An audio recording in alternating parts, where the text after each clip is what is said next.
It's Monday morning. Thank you so much for staying here with us and joining us as you start a brand new working week. It's Breakfast Central and we are energetic, ready to go with all the latest stories, the news, current affairs, and of course the celebrations here at News Central Television. My name is Joe Hansen. Benga. And I'm Benga Borough. Welcome. It's Business Monday. We're ready to rumble. Hope you had a restful weekend. And quite a lot happening on the international scene. And FIFA is in the spotlight. President Donald Trump placed a call to Gianni Infantino and said, you know what, that red card, rescind it now. And they did it. So, I mean, people are saying the beautiful game is no longer beautiful, it's corrupt and it's ugly. It's led to a lot of reactions. And of course, the three lions yesterday at the Escape, they were complaining about the altitude, but they brought the right attitude. That's why they could beat the Mexicans. They're through to the quarterfinals. You know what? Just catch Game On with the sports guys. They'll give you the rest of the story. We'll still have to talk about the three lions. Breakfast. Oh, yeah. I mean, they had to take Viagra. Okay, yeah. to increase the their altitude, testosterone and help them to manage the altitude. Yeah, it's allowed. But that's what FIFA says it's allowed. Viagra does. Yeah. I wonder how they were able to manage. No, they managed. It was allowed. And they were victorious. But I wonder why they call themselves three lions. There are no lions in England. But then again, there's somebody who is a lion amongst the tribe of Breakfast Central. You know that... Yes, she's a leader. She's Wacko Jacko this morning. I don't understand if ladies and gentlemen, make some noise for... A consummate professional and one that I think she's going to be a mentee to my daughter. Wow. Yeah, she's mentee or be mentor? A mentor, sorry. Okay, mentor, yes, sorry, mentor. Sorry. My bad. My bad. She's someone I want my daughter... I mean, my daughter is someone I would like to emulate you. Oh, that's so kind. I want her to be a consummate professional, celebrated across the world, international, very diligent and professional. I really wouldn't want my daughter to be selling akara and kuli. No offense to those who are aspiring to sell akara and kuli, but that's not the prayer I have for my daughter. Wow. Okay. Yeah. I feel very flattered. You're my woman crush Monday, back. Thank you so much. Manage it. I noticed the both of you did matching colors today. My brother. You went behind my back and matched your colors, but I don't know about that. No problem. Because I'm not joining you people on this. No. Don't pretend like you don't know what's going on. This guy. I see it. I see what's happening. But tomorrow it's okay. Too, we're doing the same. I wish you all the best. Good morning. Also, we're wearing I'm not joining you. I'm wearing black. Good morning and welcome to Breakfast Central. This morning for the next 3 hours, we're taking you around Nigeria. My name is Olive, M-O-D, and we're streaming live on YouTube and News Central TV Live. That is where we take your comments and see your reactions to any of the stories that we have. But we will be starting off with some good news. Joe, would you do us the honor of ringing the bell? Yes. Now, the good news is that News Central has won 2 awards. We won the News Channel of the Year as well as Media Personality of the Year. MD CEO Mr. Kayode Akintemi won the Media Personality of the Year. Of course, having groomed a lot of incredible media professionals here, as well as also being in the news himself. You, of course, watched 60 minutes with Mr. K. And then we see, of course, our MD CEO leading the charge to the different towns within Nigeria, kick-starting conversations that benefit the people, going where the stories need to be told and where we need to feel the pulse of the people. So congratulations to Mr. Kayode Akintemi as Media Personality of the Year, Ekiti City People Award for Excellence, and also to us, News Central TV, the Award for Excellence was presented to us as the best TV channel of the year. Congratulations. We have the awards. Let's show the awards. Yes. Here they are. Congratulations to us. I present this award to you. Yes. On behalf of... We're part of this history making. Yeah. Our work also contributed to News Central being TV station of the year. Absolutely. So absolutely. It's good to, celebrate success. Absolutely. Once in a while, you're allowed to toot your own horn and blow your trumpet. Yeah, so congrats, Olive. Congrats to you too as well, Benga. Congrats to everybody who's working. And congrats from to our behind the cameras as well. And behind the camera, congrats behind the to scenes upcoming as well. Ebolo behind the camera and every other person. Did you? Raji. Who did you call now? Upcoming. We want to see your congratulations as well on YouTube, so please go online and congratulate us. I can see, thank you so much, Omokunye Chukwuemeka, asking where is Olive, because the two men started the conversation, completely forgot that I'm a part We're of the saving show. the best for the last. No, we didn't know. We right. thought you were going to do a moonwalk, or since you were already funny. excited, we saw the way you were moving. Very, very moving funny. with so much dexterity and all that. Omokunye Chukwuemeka says, congratulations, New Central, more to come. Mr. Johnson says, Benga Kai, you're throwing stones to our mama, now our mama did so. No, he didn't say anything, no. I just made reference to some certain type of snacks. Exactly. And akara. Oh. Yeah, I mean, you can add pap to it. All right. Add pap. Congratulations to us here. Let's get into the conversations for today. Before you get into conversations, please, I'm sorry. Let me butt in very quickly. Benga talked about the World Cup. The almighty Brazil were knocked out of the World Cup. By Norway, by the Vikings. By the one and only, Haaland. I'm happy I missed the first 15 minutes, but I joined from then, and I can tell you this for free. Brazil had stars, but they didn't have a team. Yeah, and it showed. They had individual clearly. brilliance, but they weren't playing as a team. Carlo Ancelotti couldn't help but. And I believe that's Neymar's last. That's his last World Cup. Also, last World Cup for a lot of them, for Cristiano Ronaldo. But for Brazil yesterday, I wouldn't say it was exciting, but I asked myself, is this the same Brazil, the same team we know? Is this the same Brazilian team we know? Very sad, very sad. But then again, that's what I want to highlight. Belgium today, but because of what Donald Trump did, I think the entire planet is going to be hate watching.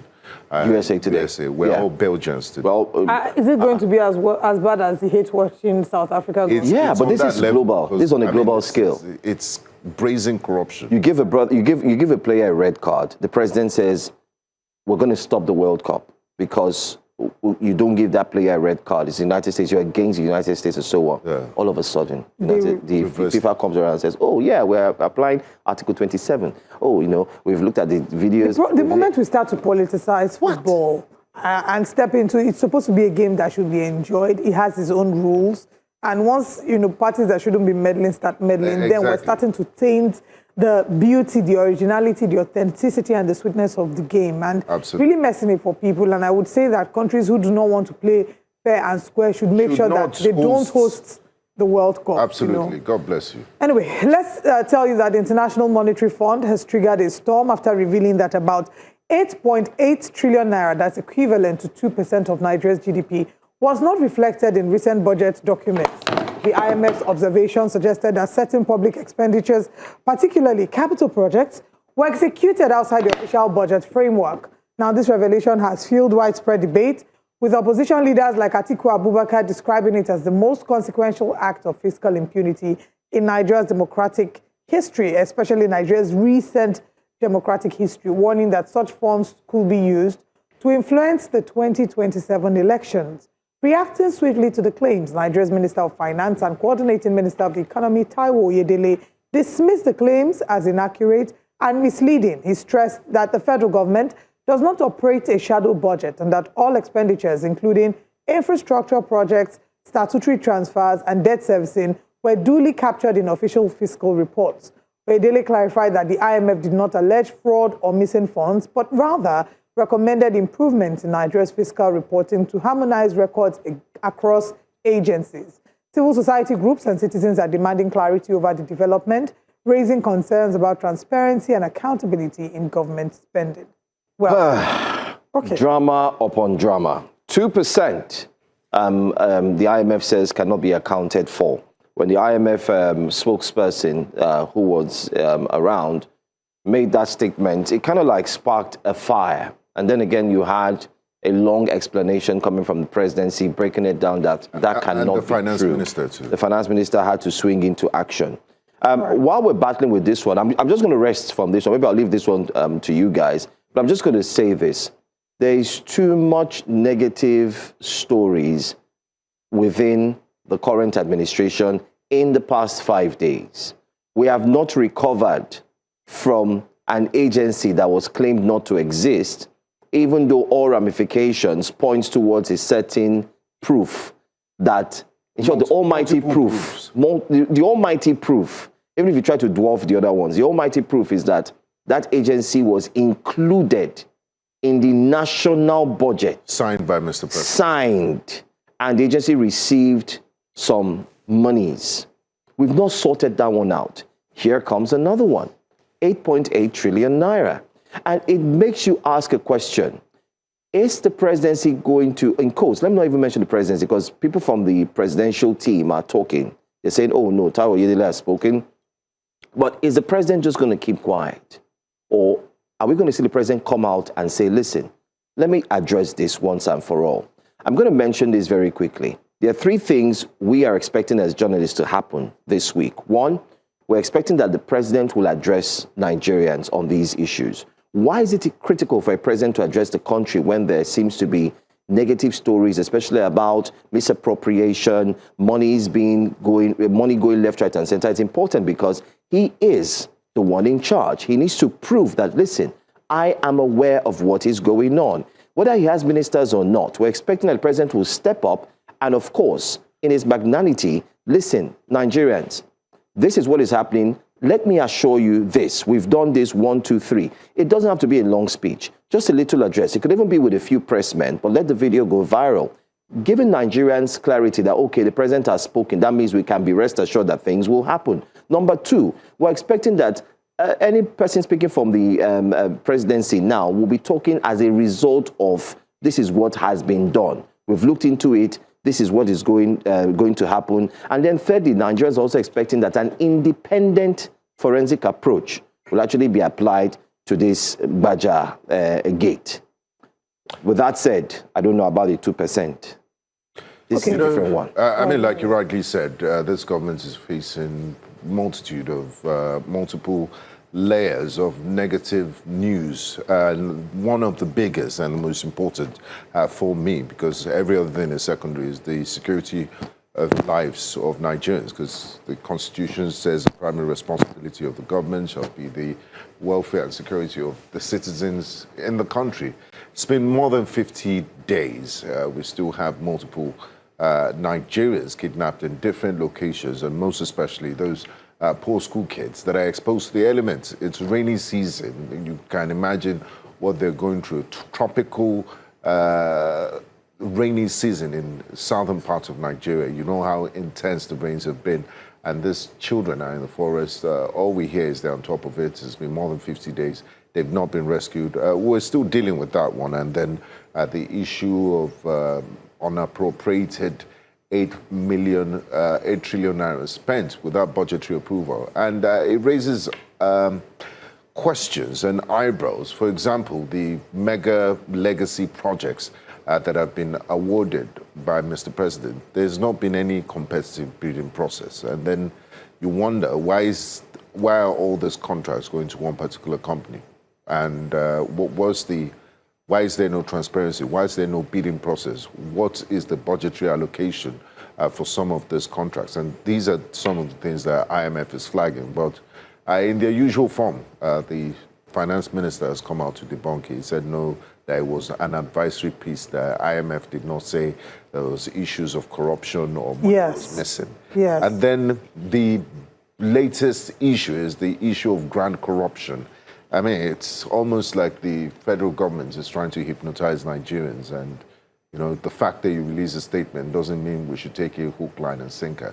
There's multiple questions that are still begging for answers. The official line is that this man is a genius. I mean, he's a fraudulent person. They've destroyed his personality. He can't pull a wool over. There are multiple institutional failures that allowed him to get away with what he got away with. So you're not just going to dismiss it as Prince Adeyemi is a fraud. So therefore, nothing to see here. Let's move on. No, it's not going to happen. The presidency and the government does have questions to answer. Yes. All right. I mean, you both have said it all. Just to highlight what you have said and to reference the fact that what was being said by the IMF was that there was a reporting, and what the government has come out to explain by person of the Minister of Finance and Coordinating Minister of the Economy has explained that what is here is not the IMF saying that there's a case of corruption. That yes, there's 8.8 trillion unaccounted for, but that is legal and that they follow due process. But that the difference there is in how and when the expenditure gets recorded across agencies so that there is a reporting or reconciliation gap that needs to be sorted, and that sometimes these numbers are not always harmonized across agencies at the same time. Now, that explanation will typically make sense or will typically be accepted where there were no prior incidents where Nigerians have questioned the integrity and the honesty and the political will of the administration to be able to eradicate corruption, especially within agencies. Because how do you explain 8.8 trillion naira that's unaccounted for, and then explain an agency that now has a line item in the budget that is unaccounted for? That line item, rather, in the budget, that agency, got allocation, and now the government has come out to tell Nigerians that the person is a fraud. So it's, how do you hear that last week? And then this week we're hearing 2% of the GDP unaccounted for. That should be rectified with speed. But regardless of the rectification of it, I'm not surprised that the opposition, that's Alhaji Atiku Abubakar and Peter Obi, will speak about this, because we're really in sensitive times when Nigerians don't trust the government. And I don't think that this is something that any of us can do. A lot of Nigerians don't seem to trust the government, because every other week there's one negative news about the government or the other, especially in terms of how resources are being used for the benefit of Nigerians. And because we're in a country where we have a huge proportion of multidimensionally poor Nigerians. So when you hear these numbers, the fear is, are things going to get better? The average man is thinking, oh, they are pillaging our commonwealth. They're not prioritizing us. But if we now bring this back to Gate, which is a conversation that does not end anytime soon, there's no way that that conversation goes without it in some measure implicating the government. Because if the government comes out clearly to say that Adeniyi is a fraud, and investigation and the court proves that he's a fraud, yes, it's bad on Adeniyi, but that's also bad on the government, because it says that this person could get an item in the budget, and this could be passed without the National Assembly taking note of this. So how many other things have been slipped into the budget without us taking note of this, without our legislature taking note of this? Regardless of how the investigation goes, it is a reflection, an indictment on the administration in, one, either their culpability in corruption or their nonchalance, lack of attention to details, and joking, playing with Nigeria's financial wealth or Nigeria's finances. Regardless, it doesn't go down well in reputation for the current administration. Absolutely. I was thinking to myself, if Nigeria were a company, let's face this issue as it should be. If we were a company right now, say we had Nigeria Limited, okay, this morning, just picture it in your head. And in your company, you had a particular department, I don't want to call, let's just say the admin department, and you heard that the admin department had received quotations from the engineering department. And before approvals are signed off, you have to go through admin, then you go to the account and everything. I hear that the engineering department created a new sub-department from nowhere. In your own company, Nigeria Limited, there was another department that nobody, the CEO, did not know about. The general manager did not know about. I was going about representing. Exactly. General manager did not know about that department. Let's even leave that to the aside from that. The admin says he did not know about the department as well. Now, this small department was created from nowhere and was receiving funds from the company. Please, how is that possible? As a CEO, what would you do? Of course, you summon a meeting as soon as possible and ask who appointed this person. Who is this? Who created this department without my knowledge or the notice of the board? And remember, this department cannot be established without having gone through the board. The board must say, okay, what are we doing as a company? The board here stands for the National Assembly, okay, which consists of the House of Representatives and the Senate. And they went through the entire document. So that small department all of a sudden has budgets. Who approved the budget? Who signed off from the accounting? Who did all of that? That's one. You're dealing with that. You now hear of another report, this time maybe from auditors. Auditors now come in and say, Oga, which happens to be the IMF in this instance. Oga, as auditors, we've seen that 2% cannot be. The word they use for that 2% is statistical discrepancy. Very powerful. Statistical discrepancy. discrepancy, from my own understanding of English, is not really a good word. Yeah, it's negative. It's negative. And they say, why should it be so? Yes. Oga, we've looked at your accounting, we've looked at your books. Oga, as auditors, there's a statistical discrepancy. It simply means there is a red alert. There is an alarm that you should look into. That's why I said, I believe that as the CEO of the company, in quotes, Nigeria Limited, in quotes here, the president, he needs to really step up and say, hey, what's going on? Let's get this thing in order. Let's arrange this house. Who's culpable? Of course, if it were a company, they will fire the person. Yeah. I mean, this government promised that there'll be a shift towards a stronger discipline in budget execution and results-driven governance. The question is, with what we're seeing with our budget, can we say that the government has made well, on its promise? Has it been able to uphold its own end of the agreement? There are too many layers. The line items that have been slipped in. This one that has been noticed publicly, one of the ones that haven't been noticed, the overlapping budgets. We're not done executing one. We have another one that is being presented. These are some of the conversations to look at. But let's take what Nigerians are saying this morning. We'll take reactions on YouTube, and then we'll go to X. On YouTube, we can see Frank Obute said, the negative news started when they grabbed power at 4 a.m. while men slept. Mr. Johnson says, this present government is playing with fire. They're doing things the way they want it, even if it's wrong and shameful. Fake agency allegation, now 8.8 trillion, that couldn't be accounted for, and so many more. Insecurity is there, the kids are still inside the forests. All of this going on without being attended to, but the government thinks we're going to keep quiet. Time will tell. Michael Zoo says, first, it was 34 trillion missing by World Bank, and next 200 trillion NNPC, and now 8.8 trillion by IMF. This is the most opaque government, and yet Tinubu borrows endlessly. Nigeria will soon become bankrupt. Courtesy Tinubu and APC. Calvin Honda says, are we surprised? This is a president that never gave himself up for debates. And when Shuare and this government, when Shuare said this government is Yahoo government, we are all against him. But today we can all see the reality. Monko Chukwuemeka says, Nigerians made a mistake since 2015. The APC is a cancer to Nigerians.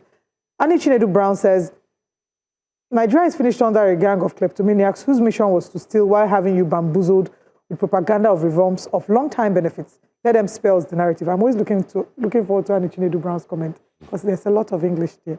Love it. But I mean, I completely understand the anger and the perspective. You can see the mindset of Nigerians regarding this. They're not having it. Dominic Anieke says, may God Almighty help us in this country. And we'll continue to take comments on YouTube. Let's head to X and see what Nigerians are saying about this on X. On X, the reactions, someone says, but isn't this excessive? How do we crawl out of this mess? Dresden says. And the next tweet, when is looting/stealing going to stop in Nigeria? Blackfaces asks. And in the next tweet, we can see, I wish I could send a voice note. We have to go back in time to address Nigeria's issues. But since we can't, we have another option. The Constitution, that piece is messing us up. Unfortunately, the same people it favors are the ones that are supposed to amend it or reconstitute another. Too sad, just too sad. Atama J says, we have one final tweet before we move to our next story. And in the next tweet, he says, people that defend these people, how will I manage to do them? That is the final tweet. But let's now head from there to our next story this morning. Absolutely. Well, just in case you're tuning in, we just want to mention that it's congratulations to News Central having picked up 2 awards. Benga was mentioning them back to back. This happened just over the weekend. And if TV just personality of the year and TV station of the year. Very interesting, very interesting. By the way, our MD CEO also spoke at the event. I'm going to ensure that we have that footage up for you to actually see, just to catch a glimpse of what happened right before we swing into more conversations this morning. Take a look. Period of my life, but it's been also a very interesting period for Nigeria. And I want to use this opportunity, as I have done in the last 2 years, 2.5 years actually, to say to every Nigerian who's watching today, if you are eating, you better stop and listen. This is very important. Nigeria is at an extremely pivotal time right now. People People are dying every day. For those who are still having conversation, I crave your indulgence to please listen so that you understand that today makes it 52 days since our children have been captured, kidnapped, and they're not able to see their parents. What News Central does is to speak truth to power and let the authorities know where things are not going right. Well, there you have it, the MDCO News Central Television talking about the editor-in-chief, Mr. Kayode Akintabi, there receiving the awards of the City People event that was held over the weekend. In a speech, he did mention the children who have been in captivity. And that takes us to our next wake-up conversation. The Ekiti State Police Command has indeed rescued worshippers who were abducted during a deadly attack on a Christ Apostolic Church CAC crusade in Edda, Oniyo, Ekiti, bringing an end to more than 2 months of captivity for the victims. The worshippers were kidnapped on April 28, 2026, where armed attackers invaded the church program, killing some participants and whisking others away into the forest. The incident sparked widespread condemnation and renewed concerns over insecurity in the state. According to the police, the victims were rescued through a sustained intelligence-led operation involving operatives of the Nigeria Police Force, the military, the Amoteku Corps, and local hunters. Survivors are currently receiving medical attention following their rescue. Authorities, however, confirmed that one of the abducted worshippers died while in captivity. Remember, our correspondent here, Niyo Moni, also had chronicled that incident, casting a shadow over the successful rescue operation too. A security agency said efforts are ongoing to track down and arrest those responsible for the attack. And as rightly mentioned, the editor-in-chief, Mr. Kayode Akintabi, had also mentioned the one that took place in Oyo State. But this is Ekiti. This sounds pretty much like good news. Let's take a look at the videos.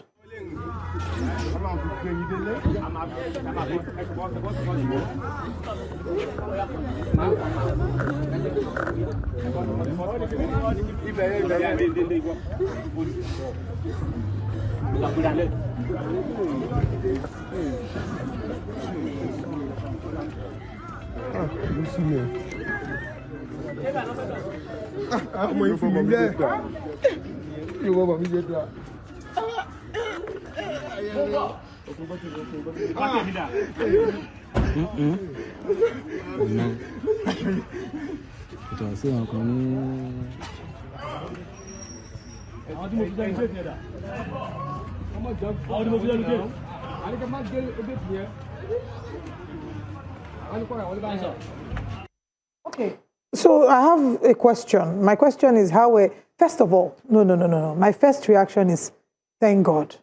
I'm so glad that these worshippers have been rescued. Our hearts go out to the one who lost, their life during the rescue operation. I couldn't really watch the videos. I saw the first few seconds and I couldn't watch it because seeing a lot of them coming down, looking emaciated, and that's expected. What did you expect the terrorists to feed them in the forest? And that gives us an idea what those who were kidnapped in Borno and what those who were kidnapped in Ekiti are currently experiencing, in Oyo rather, are currently experiencing in the forest. They're not going to come out looking fresh. They are not on holiday. They are in the captivity of terrorists and bandits. And I shudder to imagine what will happen to them, to the women in their midst. That being said, the question of how these people were rescued is another issue.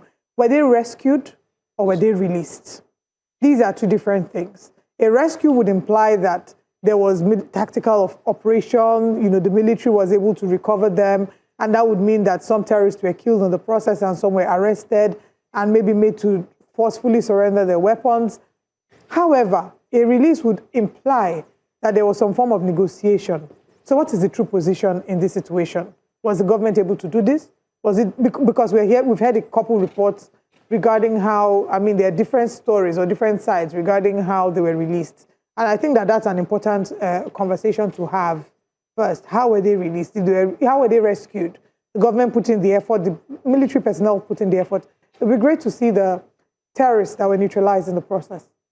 You've said it right. You said it the right way, the same way I was going to do my analysis. 2 months is a long time to be in captivity. No change of clothing, no proper feeding, exposed to the elements. It's a failure of security in the first place that let this people be kidnapped. And I'm glad they've been rescued. But the government, as always, are very coy in answering the questions on how was this led. We know how these things happen. There was a report that there was a community representative and a former commissioner, Rufus Ajayi, who said that the community had to borrow money to raise 25.5 million naira ransom. So the question is, was it ransom? Did the government rescue them or Nakulabu? If they are giving us information, they should give us full information. And the statement, I mean, it lacks this information. But it says the rescued victims were rescued by coordinated efforts by the Nigerian police force, the military and security agencies, the Amotekun local hunters, and the Ekiti State government. Were they rescued or they brought them back from the drop-off zone? Because if they were rescued, of course, there will be some sort of encounter. Was there intelligence gathered on those who committed this dastardly act? Was there any gun battle? Was anyone arrested in connection with this? You can't just, what happened to the 25 million that the community raised? 25.5 million. Yes. Was it paid as ransom? And then you know this sort of, I mean, before they brought them to this look at human beings. You knew that you were going to rescue people that will be facing severe health challenges 2 months after. Not a single ambulance in sight or medical personnel. Well, I think they brought them. Said they went to a hospital after this. You shouldn't be herding them like cattle. They should be attending to them on the spot. They've gone through a lot. Look at Nigerians. I mean, this is heartbreaking. And you know what's even sad about this is the fact that nobody knows who will be next. There's no saying, oh, this is the kind of people. These people were attacked. They were worshippers abducted in April. Gunmen attacked them on a Tuesday at 6:45 p.m. They opened fire on the congregation. They killed the pastor, Pastor Aregbe, and then injured several worshippers, and then abducted these ones. April, they were kidnapped. They were in captivity April, May, June, and they're only just coming back in July. And that's a sad reflection of what the reality is for a number of Nigerians. The fact that you don't even know. It can be anybody. And the fear is, tomorrow, if it is you, God forbid, will the government, if a large number of people in groups can be kidnapped and held in captivity like this, what is the fate of one person or two or five? And there are multiple incidents like this all across the country. Kidnapping for ransom has become such a huge multi-billion naira industry. And what we get is, okay, they are working on it there. We need a complete overhaul of the security system. The state police. Nothing seems to be working. In another few weeks' time, we'll hear another story. Or this week, God forbid, but it's likely to happen that there will be another kidnapping story. Let's see what Nigerians are saying very quickly on this particular rescue. And even though our hearts are joyful, we are joyfully afraid. I think that's the word. We're worried. They really need medical attention and psychosocial support. Absolutely. On X, the Goat says nonsense. So rescued them and still trying to track down? Nah, that's not how it goes unless you're working together with them. If you rescue, invade, surprise the bandits, someone should be apprehended. And these are the questions we asked this morning. No one was caught, nothing. Eddie Murphy says, oh, not the real Eddie Murphy though. Okay, it says, now wow, because Eddie Murphy I know doesn't speak pidgin English. This one says, now wow, this is a horrible experience. All of them are tired and malnourished. Thank God we wait for the next batch. Can you imagine? Can you imagine? We wait for the next batch. The next batch to be released. Shukuma Kulogu says, but what about the terrorists? They got their money and ready for episode 2? What is happening to Nigeria?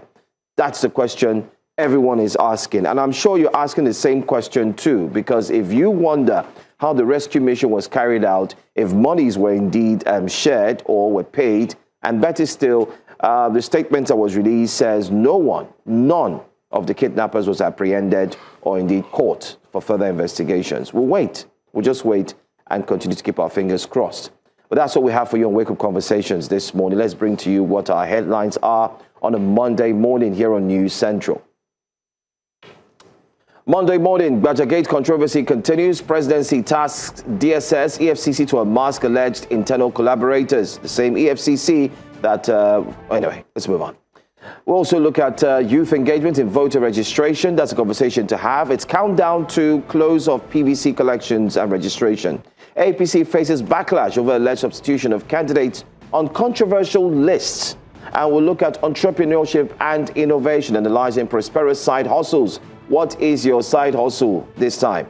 And the front page of the newspapers definitely is what you will join us on. Stay with us. This is Breakfast Central.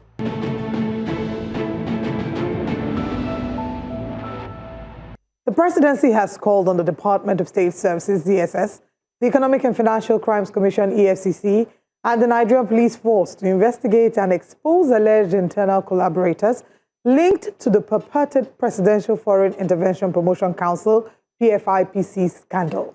Presidential spokesperson Temitope Ajayi alleged that these collaborators enabled Adeyemi Adeniyi Matthew to operate a fictitious government agency, forge presidential appointment letters, maintain multiple bank accounts under fake government bodies, host foreign diplomats, and allegedly attempt to implicate the chief of staff to the president, Femi Gbajabiamila. The presidency urged security agencies to dismantle the alleged network and prosecute anyone found culpable. Joining us this morning, our legal practitioners, Festus Ogun, who is here with us in the studio, and virtually in our Abuja studio, we have Magnus Onwukwe. Thank you very much, gentlemen, for joining us. Thank you for having us. Thank you indeed. All right, let's start with, I'll come into the studio and start with Festus Ogun here with us in our Lagos studios. To ask Festus, is there any way that the presidency exonerates itself in all of this brouhaha that social media users have now tagged Budget? The truth of the matter is that what is happening is just an attempt by the presidency to exonerate itself. But characteristically, in situations like this, the presidency has failed to exonerate itself. The presidency has further indicted itself for one single person allegedly to operate a council with the authorization or purported authorization of the presidency, got an office complex within the Federal Secretariat, got the necessary approvals, had over 1.2 billion naira in the Nigerian budget, got a budget code, got accounts opened in the central bank with the Central Bank of Nigeria, and you are telling us that it is fictitious. I do not think so. And that is why I have maintained the view that even the initial press statement by the presidency, which suggested that the matter has been charged to court, was inappropriate, because it was not only inappropriate, it was equally premature. You are hastily charging him to court when you know that such level of corrupt practices could not have been perpetrated by a single person. He even had, this man in question had staff in his office dispatched by the federal government of Nigeria from the office of the Secretary General of the Federation. To me, I think that even if the federal government attempts to exonerate or exculpate itself from all of this mess, it further justifies our view that our system is not only porous, it is inefficient, it is corruptible, and it gives room for corruption. Again, whether the presidency likes it or not, some persons in there ought to be investigated alongside the main man. Again, what worries me and what worries me about the system of Nigeria is that sometimes those who should be prosecuted, those who should be investigated, are the same set of people who will cause some other persons to be investigated just to keep their faces. And that is what exactly worries me. what worries me is that we do not want a situation where those that actually perpetrated the act are the ones requesting that there should be an investigation. And that is where my worry lies. Let's bring Magnus Onwuke in our Abuja studio into the conversation. I mean, this is unprecedented and quite shocking to see the level of multiple system failures. What's your initial reaction when this news broke, and who is responsible for this mess? The federal government is putting the blame solely on the feet of Prince Adeyemi. Oh, thank you. You said that this is unprecedented. Now, in Nigeria, corruption is unprecedented. It just moved from the realm of unprecedentedness kind of to becoming endemic. Corruption is endemic. The root of this matter is nothing other than corruption. Now, it will interest you for you to know how budgets are being worked on in Nigeria before it gains final debate, approval, and assent by the presidency. Suffice to say, amongst other things, that this body, the PFIPC, a commission under the presidency of Nigeria, under the presidency. So, to start with, it is on record that sometime 7th of November 2024 was when this request for office was made by Prince Adeyemi to the office of the Secretary General of the Secretary to the Federal Government. On the 12th of November 2024 was the date that that application was acknowledged. It received approval on the 24th of November 2024. Thereafter, an office was set up at the Federal Secretariat, Wing B, or Block B, as it is called. The commission had over 300 staffers. These 300 staffers were not newly recruited or employed.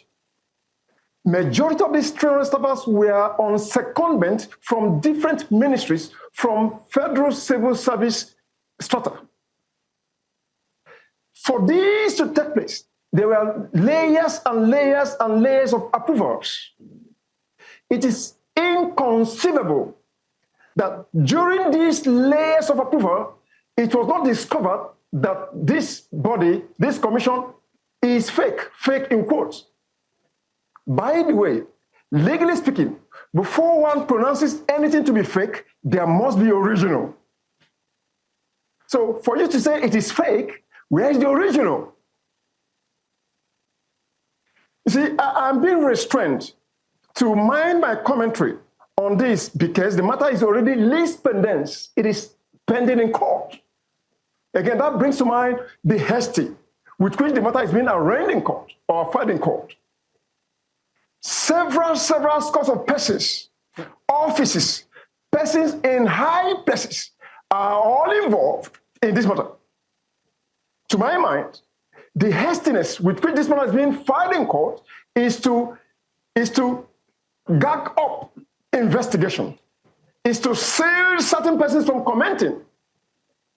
Who procured this so-called fake appointment of Prince Adeyemi Matthew? It was alleged that it was procured by one, what's called Dolakbo. Soon after this matter, this gate was broken, was unveiled. Dolakbo was alleged to have died in Inferno in a hotel at Otako, Abuja. How? Petition by his Right Honorable Benjamin Abdullah was filed against him to the IG of Police sometime 25th of October 2025. Dalko died 2 days before the commencement of investigation.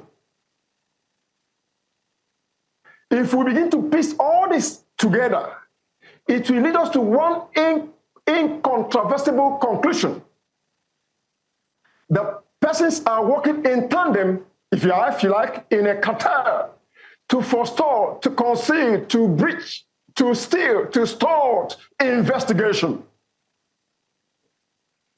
What more needs to be said? Because the matter is lying in court, I will still remain constrained to comment, to go deeper. But suffice to add again, gentlemen, that there is much that meets the eyes than what we are seeing in this matter. Okay. All right. I would like us to see the press conference that the Prince held in speaking to members of the public as soon as the situation was heating up. Let's just watch. Where Chief of Staff to the President has meritoriously served for good 20 years and rose from minority leader, majority leader, and then speaker for good 4 years. I mean, he rose to be the number 4 citizen of Federal Republic of Nigeria. So the question becomes unaffordable. At what point in the process did reference to non-existent agency allegedly enter the official record? And if that are indeed present in an official documentation, what that implies about the integrity of the process that produced and approved those documents. For President Bola Ahmed Tinubu to assent his signature to a budget that includes a non-existent agency, according to his chief of staff, is an embarrassment to this advocating government. My distinguished media practitioner, when the question persists regarding administrative process, budget lines, and institutional communication allegedly connected to this agency, if it doesn't exist. The same acclaimed non-existent agency have domiciliary, pounds, and treasury single account, all domiciled in the central bank of Nigeria. So what Chief of Staff is telling Nigerians is that the CBN governor, with his 4 deputies, 16 capable directors, and over 5,300 staffs are clueless not to have dictated a fraudulent document for opening accounts. So we just saw the man in question. You could rightly call him the man of the moment, the man at the center of the storm. The last time I checked, the word assented actually means the following: to agree, to actually approve, to yield to an opinion or suggestion, and to yield to a proposal. Let me come back to the studio. Let's talk to our guest in the studio. The president signed. In his statement, he said the president assented, means he approved. What does this mean? Looking at it from a legal perspective, that you would approve, and the so-called, in quotes, fictitious agency is part of the budget that was approved, signed, agreed. You see, in law, documents of that nature, arrangement of this nature, enjoys presumption of regularity. There is a presumption that everything in the budget is regular. Because I have wondered why no budget has been allocated to me or to my law firm or to my private establishment. But that would not be so, because I am not a government official. Even if I was a government official, money could not have been allocated to me personally. It would have been allocated to government parastatals and agency. And before their allocations, there is an office in charge of budget that scrutinizes all of this budget. And because budget is a law that is being assented by the president, of course. So when the budget is presented to the National Assembly, the budget is considered by the appropriation committee, right? Now, this appropriation committee would also take a look at it. And it is after that time that the Senate passes the budget and the president gives its approval. What this demonstrates is that there is a pattern of infiltrating the budget with fictitious bodies, fictitious agencies, and fictitious recipients of our national resources. I am worried that this case of Adeyemi Matthew has only pointed out to us what might have been going on in the system. And that is another area where my worry lies, that we have only known of Adeyemi Matthew's case because it has become popular or because some powerful forces are involved. How on earth, sir, how on earth can 1.2 billion naira be allocated to an agency that purportedly was not approved by the federal government? I think they are telling us not the truth. I think they are lying to us. I think they should tell these stories to the Marines. For me, it is my opinion that some persons, in fact, some powerful forces were all behind this alleged fraud. And why do I say so? I say so because there are multi-layer levels of approvals that this must go through. Does that mean that an average person can find his way to the presidency, come up with an agency, and the presidency begins to dispatch money to this agency? The mere fact that the presidency has assented it, to my mind, authenticates the position of that man. Because what is largely, I'm sorry, yes, but what is largely saying from what we have seen, what is largely saying is that, look, I got the approval. That's what he's saying. Okay. That's what practically he's saying, that I got the approval. And if you say I didn't get the approval, then explain to me the signatures, the approval that this process has been getting. You even dispatch about 300 persons to my office from different agencies of government. All of this went through the budget office. All of this went through the National Assembly. It was assented by the president. I was able to create an account with the Central Bank of Nigeria. This issue, let's even assume, like I said earlier, that the Nigerian presidency is correct, it speaks volume of the kind of system that we run. And that's where my worry lies. That you can even create an account with the Central Bank of Nigeria, with an agency that was not created by law, not created by any statute, not any ordinance, not a decree, not even a parole. Right. That don't raise red flags, and I've allowed this to fly. But let's get back to the latest development coming from the presidency. They seem to be slowly walking back that position. The latest now is that the EFCC, DSS should go after what they termed internal collaborators that have enabled this to happen. Does that give any semblance of accountability that, because before, everything was on Prince Adeyemi, but now they're saying, look, okay, let's get the EFCC and security agencies to investigate and fish out these internal collaborators. For me, and that's the beauty of participatory democracy. After the presidency released its initial statement, the media said no. The media started digging deeper. And the presidency was able to see that the initial statement that was hurriedly put out by Mr. Bayo Ononuga was not sufficient to address the situation. And that's the beauty of participatory democracy. You saw how our people pushed back that, no, this man could not have been the only one that had perpetrated this alleged fraud. What must have happened is that some persons, some powerful forces must have all collaborated, must have all conspired to defraud our country. Thereafter, the presidency has directed that the EFCC and the SSS should carry out some investigation. Look at it. It's a laudable move. Because it shouldn't have even, the fraud should not have even happened in the first place. But like I mentioned earlier, my major concern is that those that are activating the EFCC and the SSS, who knows whether these same persons that are saying SSS should go after him are the very same person who should even be investigated by the SSS. This statement that you've made is what then leads me to my next question, because you're saying that who knows if the people who are culpable are the ones saying that SSS and the EFCC should be activated. So I want to bring in Mr. Magnus Onwuko into the conversation.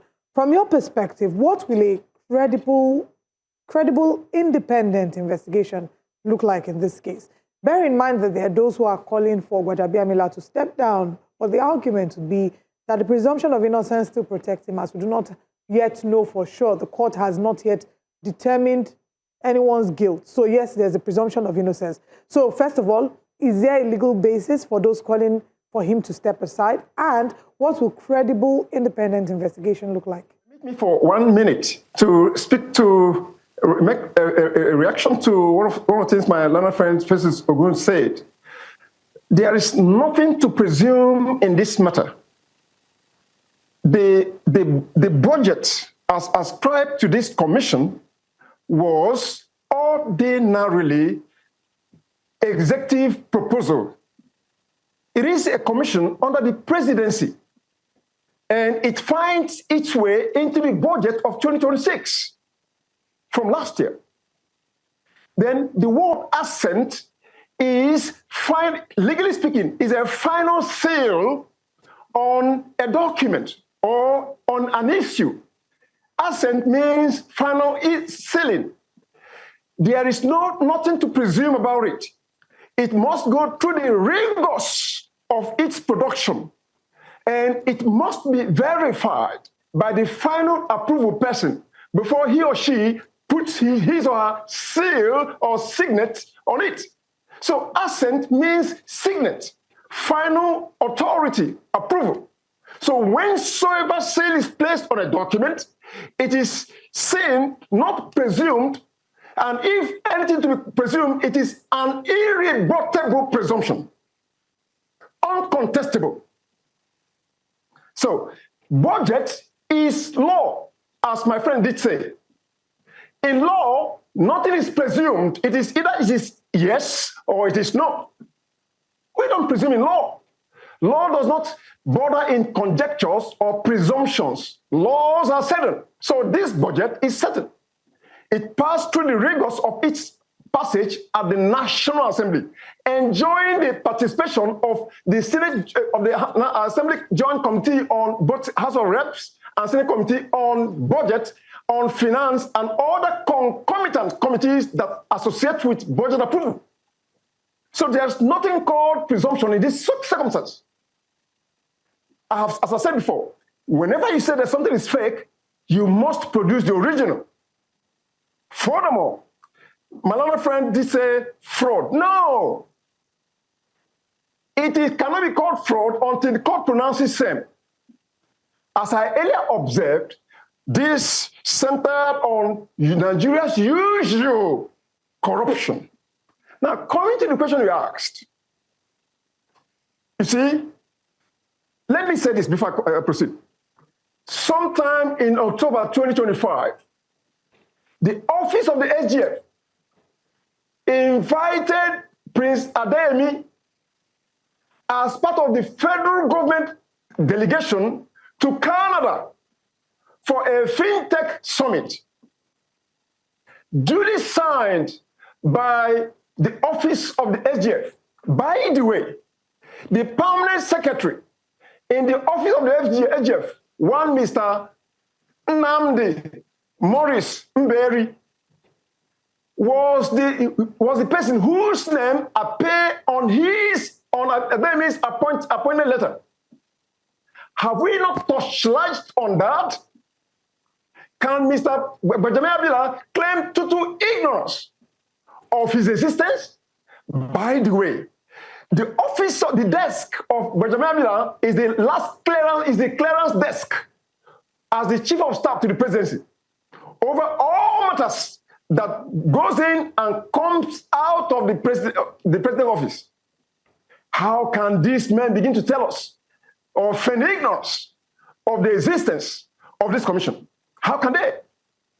Today, in fact, we've seen on record that even the EFCC, that the presidency is directing to investigate, the chairman of the EFCC had a snapshot with Prince Adeyemi. Is it not laughable that we are saying that's it on the screen? What are we talking about today? This same Adeyemi had a picture, a snapshot with the Minister of Justice. He had been on the scene all this while. Something must have gone amiss between Prince Adeyemi and Mr. Bajami Abila. They should come out clean. Now, when you are investigating, if there must be thorough, discreet, unhindered, unfettered investigation, then the person whose office is being investigated should give way. That you are asked to step aside does in itself, ipso facto, is not a passage of guilt on you. It is to enable unrestrained, free investigation. That is how things are done. Ideally, should Mr. Bajamabila be begged to step aside, his office is under investigation. How do we think that the investigators shall have unassailed access to requisite and perquisite information in that office? The only ideal thing to be done in this circumstance is for Mr. Baja to give way. We've not said he's guilty. After all, the matter is pending in court. But investigation, if you ask me as a lawyer, has not been thorough, has not been discreet, has not been comprehensive. We have just rushed to court. And oftentimes, that's why criminal trials fails. Because investigative agencies always do not carry thorough, discreet investigation before proceeding to court. We are saying that the office of the SGF, the office of the Chief of Staff, should give way for us to have a thorough investigation. Okay. I mean, we get your summation to this, but let's come back. Let's come back here. With all said and done, DSS, the EFCC, they've told to go in and so on, internal collaborators, and so do you think, one, I mean, I did see a question, someone had asked me over the weekend that this investigation should be made public. Nigerians should have access to see this investigation clearly. I mean, that shows the level of trust that Nigerians have on the system. But let's leave that aside. My question to you would now be, now that we have these anti-graft agencies jumping to investigate, should it be a separate agency that should handle this? And if you say yes, which one would Nigerians rather go for? Because there's ICPC, there's EFCC, which one? Should the police have taken over? Should the separate international body have come in? What could have happened? What would you have advised? And that's what Femi Falana suggested, that since those accused are in the presidency, a separate independent inquiry should take place that is not controlled by the executive. So, one of the very respected lawyer and jurist in this country, Dr. Lisa Agbakoba, made a point last week about the need for independence of institutions. If we have institutions that are truly independent, we wouldn't have this kind of worry. Ideally, this is the job of the police. Ideally, this is the job of the Nigeria Police Force. But an average Nigerian does not believe in the Nigerian Police Service. To start with, the SSS has no business, it has no iota of business in this matter. What is the business of the SSS in this matter? Issues of corruption, issues of alleged abuse of office. The SSS has no business. But again, to have from the standpoint of at least where we are, I believe that the Nigeria Police Force is the one that is saddled with a responsibility to carry out this investigation, to look at the matter.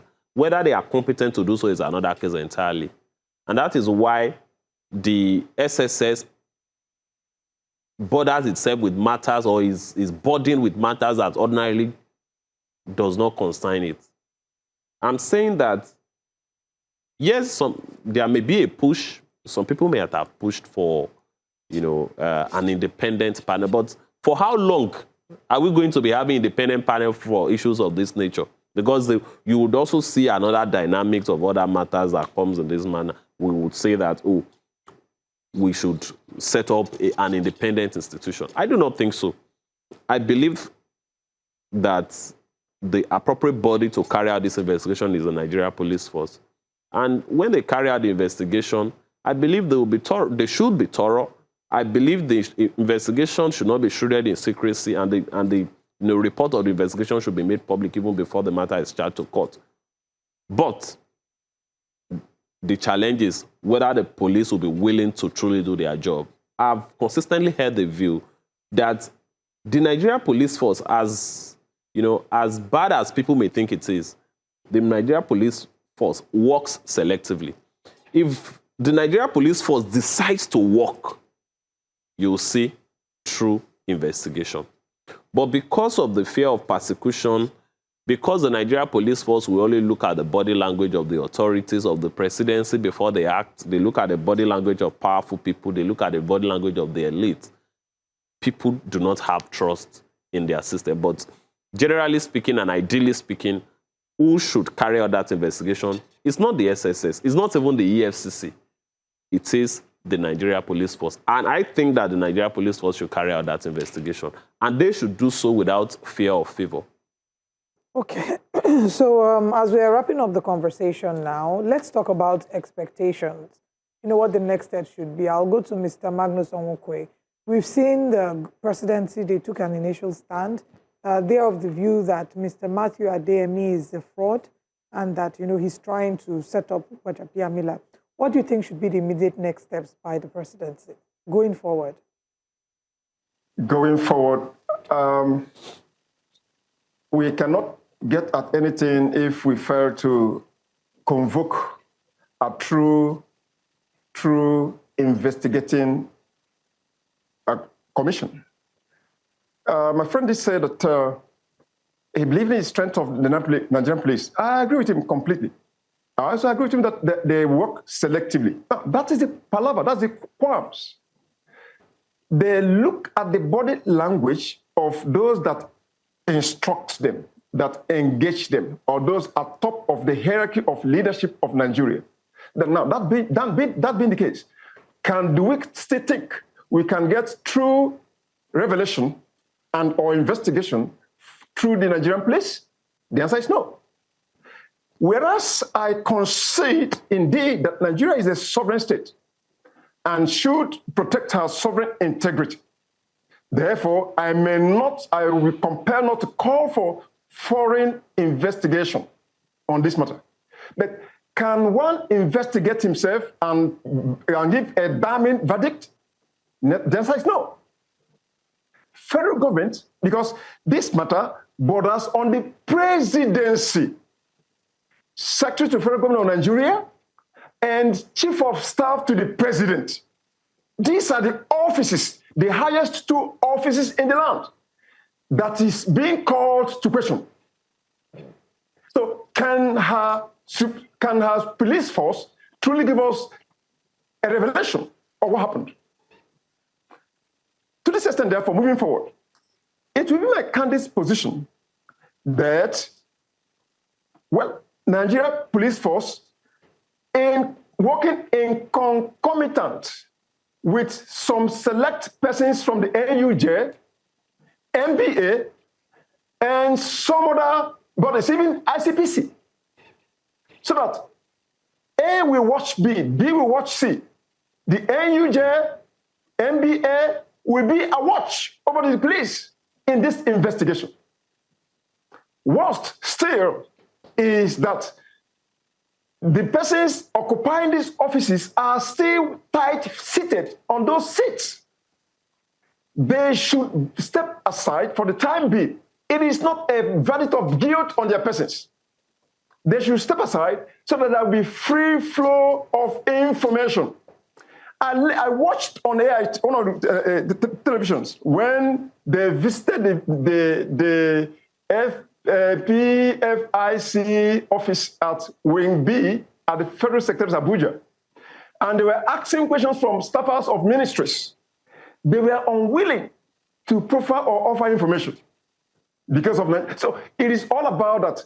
The deal between these persons has casted. So the only way we can get it right is to convoke true independent investigating panel that will incorporate the Nigerian police, the members of the Nigerian Union of Journalists, the NBA. Then this will watch this will watch this. So when we have it so, we may have a somewhat close to what we're looking at. All right. Just before we wrap things up, final question to Barrister Ogun here. The opposition argues that whether the suspect, Prince Adeyemi, is guilty or not, this whole affair exposes deep institutional weaknesses, legally and administratively. Who should bear responsibility if multiple government agencies fail to detect or stop the alleged fraud for months? The buck stops at whose table? It stops at the heads of all of those offices that authorize those approvals. The Federal Secretariat, CBN. For every office that made the authorization or made the approval, there is an head. That head has to be blamed. The head has to be blamed. If you want to know a rotten fish, you smell the head. Not the person that committed the alleged forgery. So, can this kind of haste happen in developed countries?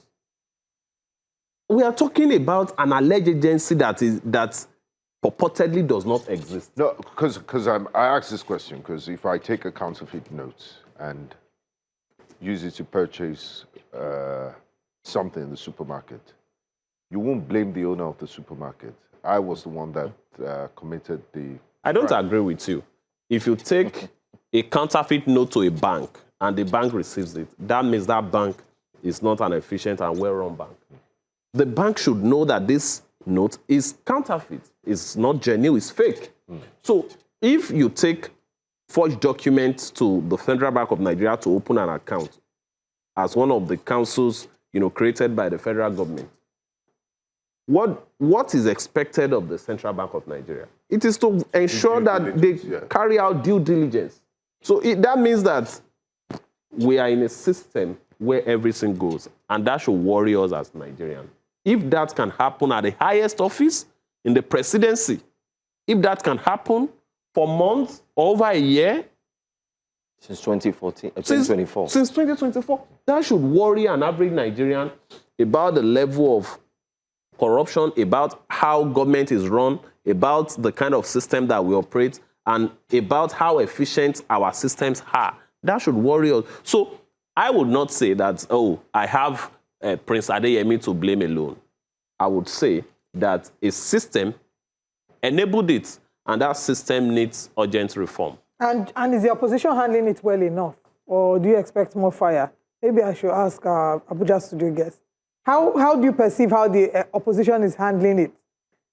Because there are those who argue that they are politicizing it, and others who are saying they are not milking it well enough. Anyway, I don't think we should politicize it. It's a systemic issue, if you ask me. Frankly speaking, I do not think that the opposition is doing enough on this. It is we should politicize it. They are not doing enough on this. I expect the opposition to keep this on the front burner every day until the truth is unraveled. It is a matter that touches or borders on the sovereignty of this nation. Yeah, look at it. 36 bank accounts, some with the CBN, pounds account, dollar account, operated by the Central Bank of Nigeria? Oh, come on. It is indeed very, very fundamental that all should be concerned and every hand should be on deck. I expect indeed the opposition to be at the forefront, to put the police on their toes, to put everyone that is involved towards the investigation of the matter on their toes. The opposition, I repeat again, are not doing enough. We should politicize it. The presidency, our president, Bola Tinubu, ascended there by means of politics. This is his administration. We all should politicize it. APC as the party should give account of it. They are corporate, permit me. Now we are trying to conceal these things from the office of the Chief of Staff to AGF, to CBN, even Office of the Minister of Justice knows about this man. EFCC knew about this man. Foreign Affairs knew about this man. This office was convoked way back in 2024. That is to say that Prince Adeyemi enjoyed 2025 budget. And also he's enjoyed 2026 budget. Come on, what I'm talking about here. Okay. Mr. Magnus Onkwe, thank you for joining us from our Abuja studio. Mr. Festus Ogun, thank you for joining us from our Lagos studio. Thank you for having me. Look forward to exploring more of this conversation as we continue to see how this is handled across the country. Thank you for your time, gentlemen. All right. We'll continue the conversations this morning. Community members within the Pangshin Kanke Kanam Federal Constituency in Plateau State have expressed delight at the flag-off of the 40-kilometer Pangshin Kanke Kanam Road project in the area. Reflecting on the event, they say that the last 50 years has witnessed little or no development within the constituency, making life difficult for them.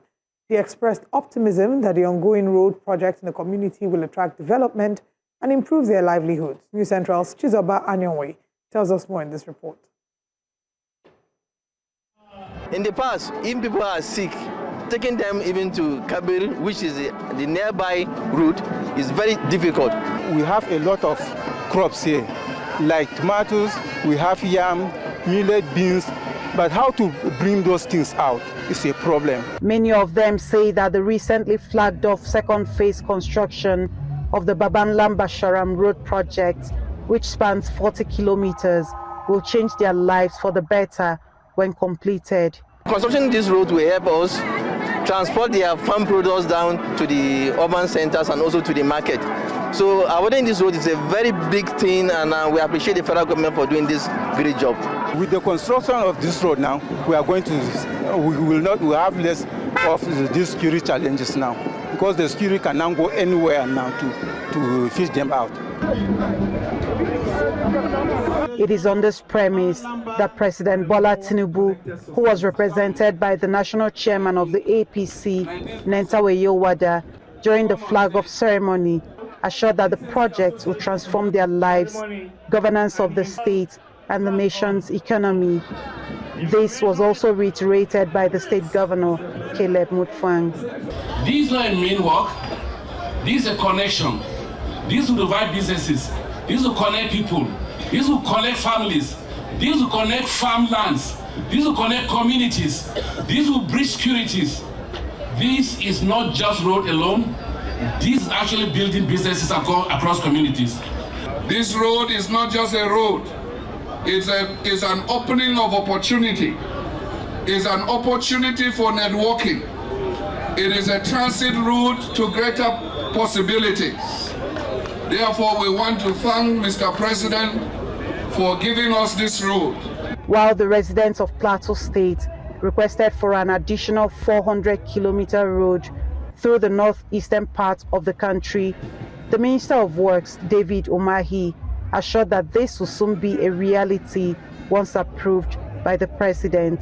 My own recommendation will be that this 400 kilometer will be an addition, when approved by the President, of the North Central and the Northeast Fourth Legacy project of the President, which will now make it 1,100 kilometers. With members of the community now waiting in anticipation for the completion of the road, many living within the Pangshin Kanke Kanam Federal Constituency axis know that life will no longer be the same again. in Plateau State for New Central, Chizoba Anyui. In a bid to draw urgent attention to Nigeria's worsening healthcare crisis, a civil society organization known as the Coalition of Concerned Nigerians has passed the vote of no confidence on the Coordinating Minister of Health and Social Welfare, Professor Mohammed Pate. The group expressed concerns over the shortages of healthcare workers, poor funding, failing hospital infrastructure, and the continued exodus of medical professionals out of the country. They're calling on the federal government to immediately implement emergency reforms to improve healthcare delivery and restore public confidence in the sector. We have lost confidence in Professor Mohammed Ali Pate as the Coordinating Minister of Health. The Coalition of Concerned Nigerians on Health Reform calls on President Bola Ahmed Tinubu to immediately declare a state of emergency in Nigeria's health sector. Many patients can no longer afford treatment for chronic illness such as hypertension, diabetes, cancer, kidney disease, and heart conditions. Nigeria also continued to record unacceptable maternal and child mortality rates, while preventable diseases such as malaria, tuberculosis, and cholera continue to claim lives at the same time. Yes, we know there are insecurities. And without proper security measures, the resident doctors cannot reside in the rural areas to attend to these issues. Because one, security is very paramount, and security is of all of us. You hear something, you say something. So we are appealing to the conscience of good Nigerians, conscience of good civil society groups in the country, conscience of well-meaning Nigerians in the government.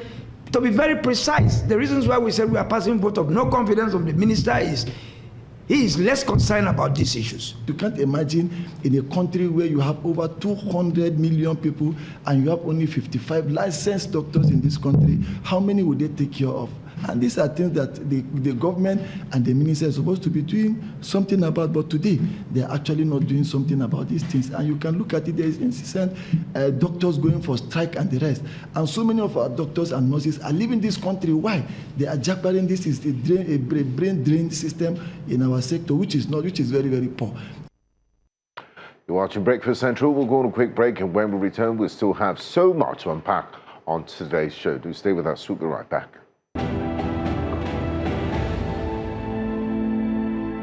Thanks for staying with us here on Breakfast Central. The All Progressives Congress, APC, is facing mounting criticism following its decision to revise the list of candidates who emerged from its National Assembly and primaries ahead of the 2027 general elections. The controversy stems from the replacement of some aspirants earlier declared winners with other candidates after the party's primary election appeal committee reviewed petitions arising from the primaries. We therefore further respectfully appeal to President Asiwaju Ahmed Bola Tinubu to direct our governor, Alhaji Ahmed Usman Ododo, and the leadership of the APC not to substitute the name of Honorable Samuel Bamidele Aro, already transmitted to Independent National Electoral Commission, INEC, so that every action taken is consistent with the party's constitution, established procedures, and the laws governing elections in Nigeria. The National are coming out with another funny idea I've never seen in my life. Coming up with a report, tabulated some names, putting some under former, another one under present. This kind of nonsense is that. Who is former, who is present? What's the meaning? It's very strange. And if I may suggest, the former, they are referring to the original candidate who won the primary.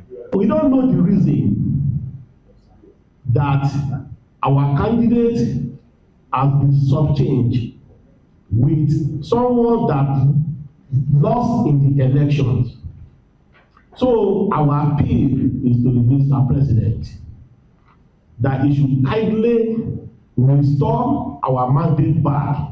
Opposition leaders on opposition parties, including the PDP, Labour Party, and SDP, have condemned this development, describing it as a setback for internal democracy and questioning the credibility of the APC's nomination process. The Independent National Electoral Commission, INEC, has also indicated that it would recognize candidates who emerge from duly monitored primaries, adding another layer to the debate. The APC, however, insists that the adjustments were carried out in line with its internal appeal mechanism and reflect the wishes of its members, urging opposition parties to focus on resolving their own internal challenges instead.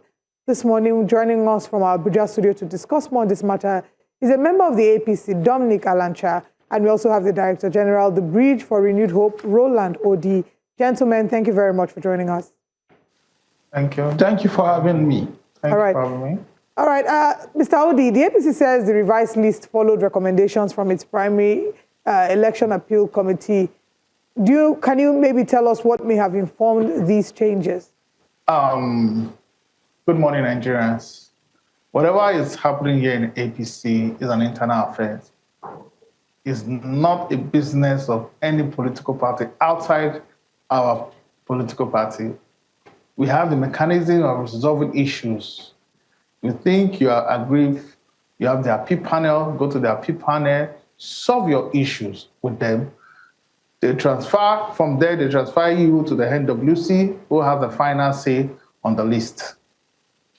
I am assuring Nigerians today, nobody will bring in somebody from outside someone that doesn't have the capacity or that did not contest any election to come and replace who won an election in our party, and they'll fix your name inside, and you think the party will sit down and look. Don't forget, this NWC, they are well experienced. I think this is their second term. So for them to just sit down and watch people bring a name from outside to come after conducting a primaries, our party cannot do that. So where leave these social media. allegations If coming someone from? can pay 4,000 youths to be on social media to betray propaganda every day, to just spoil the name of APC, our party Is that proof that they are paying youths? APC is a party to beat come 2027. I don't think any party has that mechanism of resolving issue mechanism inside our party. So please leave this propaganda, leave social media propaganda, or what you're hearing in social media propaganda. Let's focus on 2027. Between now and the 12th of, either 12th or 17th of this month, which INEC gave for deadline, our party is going to submit the list of genuine candidates who actually won the primaries for this election. But you say social media propaganda, but we just saw a press conference. That wasn't social media. That was a group of people gathered together to speak about the ills, as they tag it, of what's happening in the APC. And if you say that it's not our business, it's social media, people are being paid, youths are being paid. We don't really understand what you mean by youths are being paid. Is there proof that people are being paid or galvanized to actually push a negative story? And secondly, the video we saw, it's a press conference. It's not social media. Okay, thank you very much. What's happening in Kogi State you're saying there today? Leave it to the NWC. They know how to resolve that issue. That's why I say it's an internal affair. So please do not dwell on this, because our party has a mechanism of resolving such issue. So please, whatever is going on social media, I know they are going to hit the social media space. So leave the party NWC. They know how to resolve such issues. Mr. Audi, why I don't know that you would say that whatever happens within the party is your party's business. It's because whenever we have issues that are political conversations, every party drops comments about the other party. Some of the members of your party are always the first to make comments. We've seen even the Bayo Onanuga, we see how he would make comments about what's happening in the other political parties. We see members of your party make. So I don't know that it's not necessarily our business now that it's something that concerns the All Progressives Congress. Maybe Mr. Lancha can help us talk about what's happening within the party. Is there any strength to the allegations that have been made? Mr. Odi says that the APC is the party to beat in 2027. Let's get your thoughts about all of this drama happening regarding the allegations of replacing candidates after they were declared winners. All right, thank you very much. Let me thank you for inviting me and to also try and see how we can correct this erroneous impression or narrative that is being chunked out there. To use the word replace, I think it is a very wrong word to use because if you look at the guidelines for primary election which the APC conducted, you will understand that the winners will emerge after the National Working Committee review the entire processes, that led to the primary election, appeal committees, and all of that. So for people to come out and say their candidates who emerge winners are being, replaced, I think it is wrong. It is wrong because, after the primary election, there is always an appeal. Even when INEC conduct election and a winner emerge, there is always a tribunal set up to look into the processes, that throw up that alleged or supposedly winner. So that is what happened within the APC. And I think these are the democratic process that the APC adhere to, that we must commend them. So most of these people that are crying fouls today that they are being replaced are people that, are on the ground of appeal, lost their, initial position as the winners. Because if you look at my state, Benue State, you will realize that most of the people that were thrown up as winners never even participated. You can never see anywhere where there was a primary election where people queue behind them. Former Governor Suswam would throw up a picture or a video where people were queuing behind him. They were queuing behind him in his ward. It wasn't even in his house, So the petitions were received by participants of this election, and the appeal committee sat down, looked at it, and they saw merit in it, and they made a recommendation to the National Working Committee, who also sat down and reviewed it, and then eventually come up with name. Let me correct one impression that INEC is saying they will not accept names that did not emerge from the winners. In the first place, from the primary election, in the first place, no name have been sent to INEC. And if you look at the Electoral Act very carefully, it is very explicit.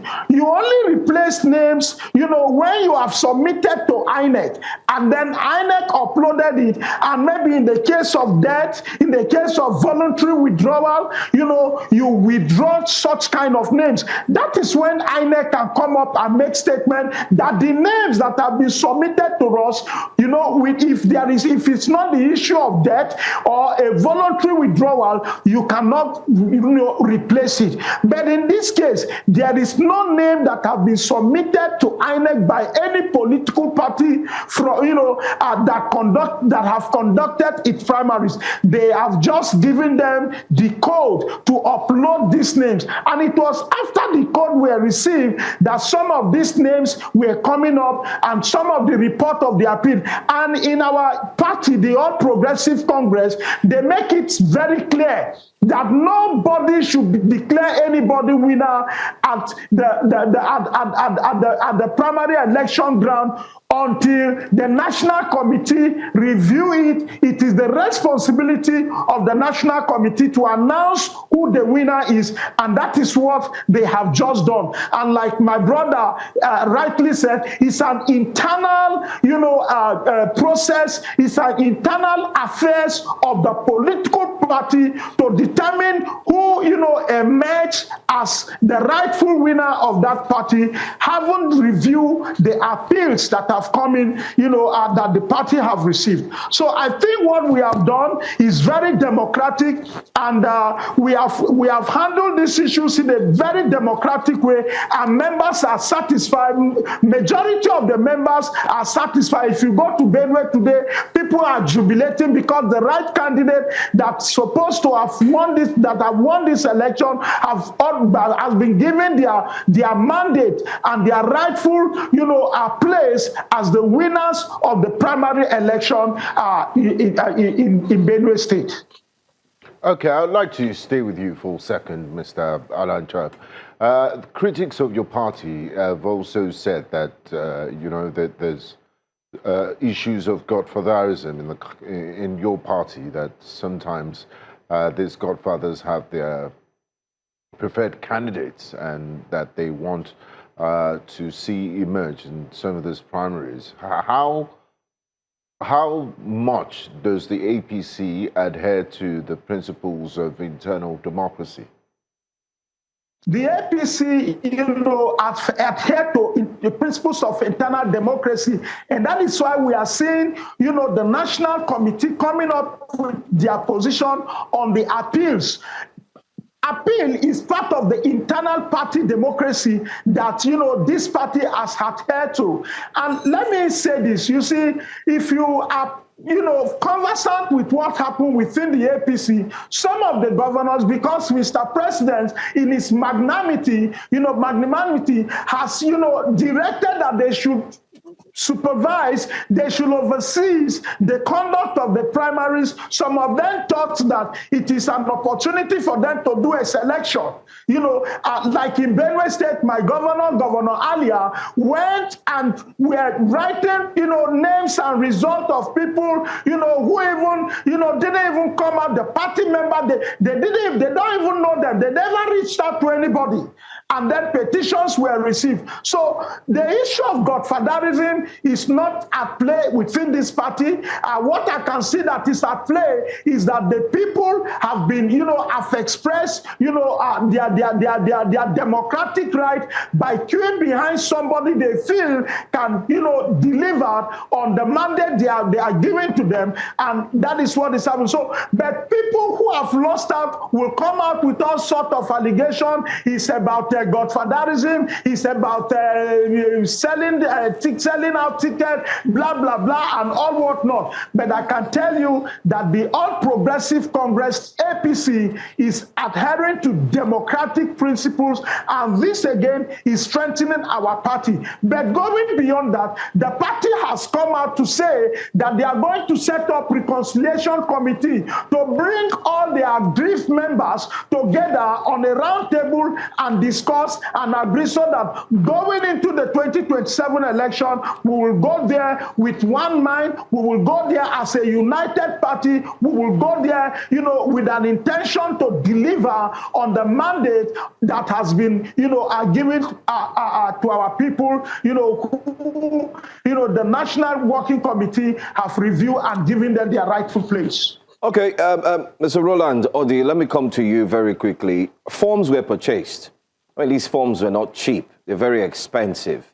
And some of the persons who purchased these forms, we've seen their messages online. They are quite provocative, if you put it that way. They've gone ahead to say that they will not allow such to take place where they know that they did well, but it seems like their names are about to be erased. What has your party done to allay their fears and to help them see that, listen, regardless of what the results were, if you won, then you definitely will win? And why is it that the winners were not allowed to be announced until it was taken to the FCT before announcements were eventually made? These are the questions they're asking. Maybe you have the answers. Okay, if you listen to my brother very carefully, he said something. Like in Benue State, the governor was just writing news. People that contested the election were not there. He wrote them and submitted to the NWC. When they got there, they said, no, where are the people that purchased their form? Bring them here. People that contested the election, let's see them. After a lot of petitions, the NWC sat down with the appeal committee, because definitely after the primary, there's always an appeal committee. The appeal committee went to Benue State, came back, submitted their report after the petition. They submitted to the NWC. The NWC sat down with them, went through, and saw that these people, most of them, were not there. They were not even on ground. As he said, so someone was not on ground. So they have to sit down, scrutinize, listen to their petition, and listen to people that went on the field to participate in the primaries. Now, those ones were cleared. That they actually purchased the form, went through the process. Some people are complaining, we bought form, we didn't participate. All those are propaganda. I just give an example of Benue State today. The party went back. People that were not there, that did not participate, the party took them out and brought people in that actually went through the whole process. That is the party of it. They are so disciplined. They are so thorough. They don't want any mistake because the president has given them a directive. Go and deliver the people. Bring the people that the people want to see in 2027. Don't go and bring your friends, don't go and bring your brothers. Once the people say they want this, bring them here. So for those people going on social media that they paid 10 million, they paid this, please, leave propaganda. I told you earlier on, leave propaganda. If a man can pay 4,000 youths to go on social media to betray propaganda, that's how they'll betray propaganda on us. So to our party, we don't believe in propaganda, we believe on internal democracy, which our chairman is showing that internal democracy, the NWC is showing it to us that yes, the people's voice must speak, and that is what is happening in our party today. Thank you. All right. We will continue to follow up with this story and see how they react. But let me get a general sense of how you feel and sense the APC is being perceived by the majority of Nigerians. And I'm asking the both of you because a member of your party, and quite frankly, your party has been put on blast regarding the allegations of the PFIPC and what social media has termed Bajagate. So I want to get your response to that. I'll start with you, Mr. Odi, regarding the situation involving Femi Gbajabiamila, who's a member of your party, and how many have made it poorly reflect on your party or have alluded it to be a poor reflection on the All Progressives Congress. What do you think about it? On that issue, I would not like to talk about it because as I'm talking to you right now, the matter is in court. Because the priest, I think I watched him about 2 days ago, he said the matter is in the law court. So I don't think I'm in the best position. Okay, so just to clarify, what the court, I believe, would be able to determine is whether or not there is truth to what Matthew Adeni is saying. But regardless of whether or not there is truth to that, what we are asking, or what a number of Nigerians have said, is the fact that that could even, let's even go by the explanation given by the presidency, that was slipped into the budget, became a line item on the budget, that there was an agency, established agency with people who are receiving salaries, and that regardless of whatever side of the divide you look at it from, if truly Matthew Adeni is telling a lie, how could he have fooled this APC-led administration? That's why I said, let's leave it for the court to decide. Okay, you rather not comment on it. Let me ask if Mr. Lancha would speak on it as well. Well, the issue is in the public domain, and the presidency have come up with positions, and I agree with the presidency that, I think what the presidency have done is to tell Nigerians that investigation is ongoing, because I believe that there are collaborators with Mr. Matthew, Adeni on this, and that after the investigation, whoever is found culprit in this will be prosecuted. So we should encourage the presidency, the Nigerian government, to ensure that there is a thorough investigation into these affairs, because this is institutional fraud. This is a fraud on Nigerians, and we cannot allow it to go unpunished, no matter who is involved.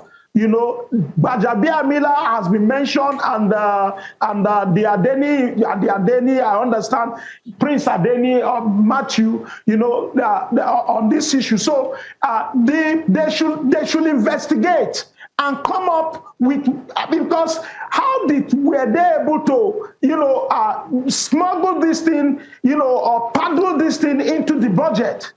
There are collaborators from National Assembly to Budget Office to Accountant General Office. This institution have an office, an account with the Central Bank of Nigeria, and it's not an establishment of the law. There is no legal instrument establishing it. I am calling on the president to ensure that there is a thorough investigation into this so that a white paper position can also be released on this, which will reinvigorate, our confidence on Nigerians, especially on the fight against corruption by this administration.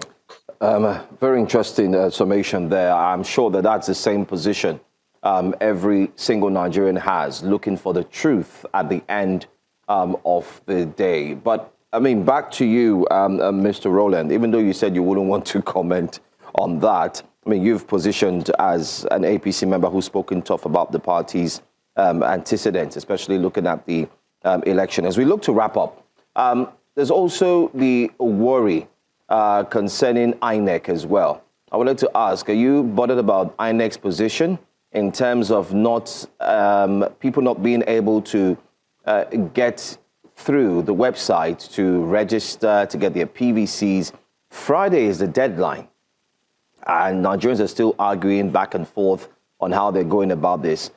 I've noticed something, and I need you to prove me wrong. In all of the arguments with INEC, I haven't seen you or APC members also lend their voices to the issues.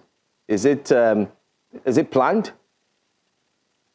Or do you have overwhelming confidence in INEC? I think I'll send a video to your studio. I think about 2 weeks ago, I led a protest to the INEC office to allow the young ones who just turned 18 to be part of the next voter system because it's their right to vote. So we were received by one of the directors and he assured us that it's just a technical fault, that very soon everything will be fixed.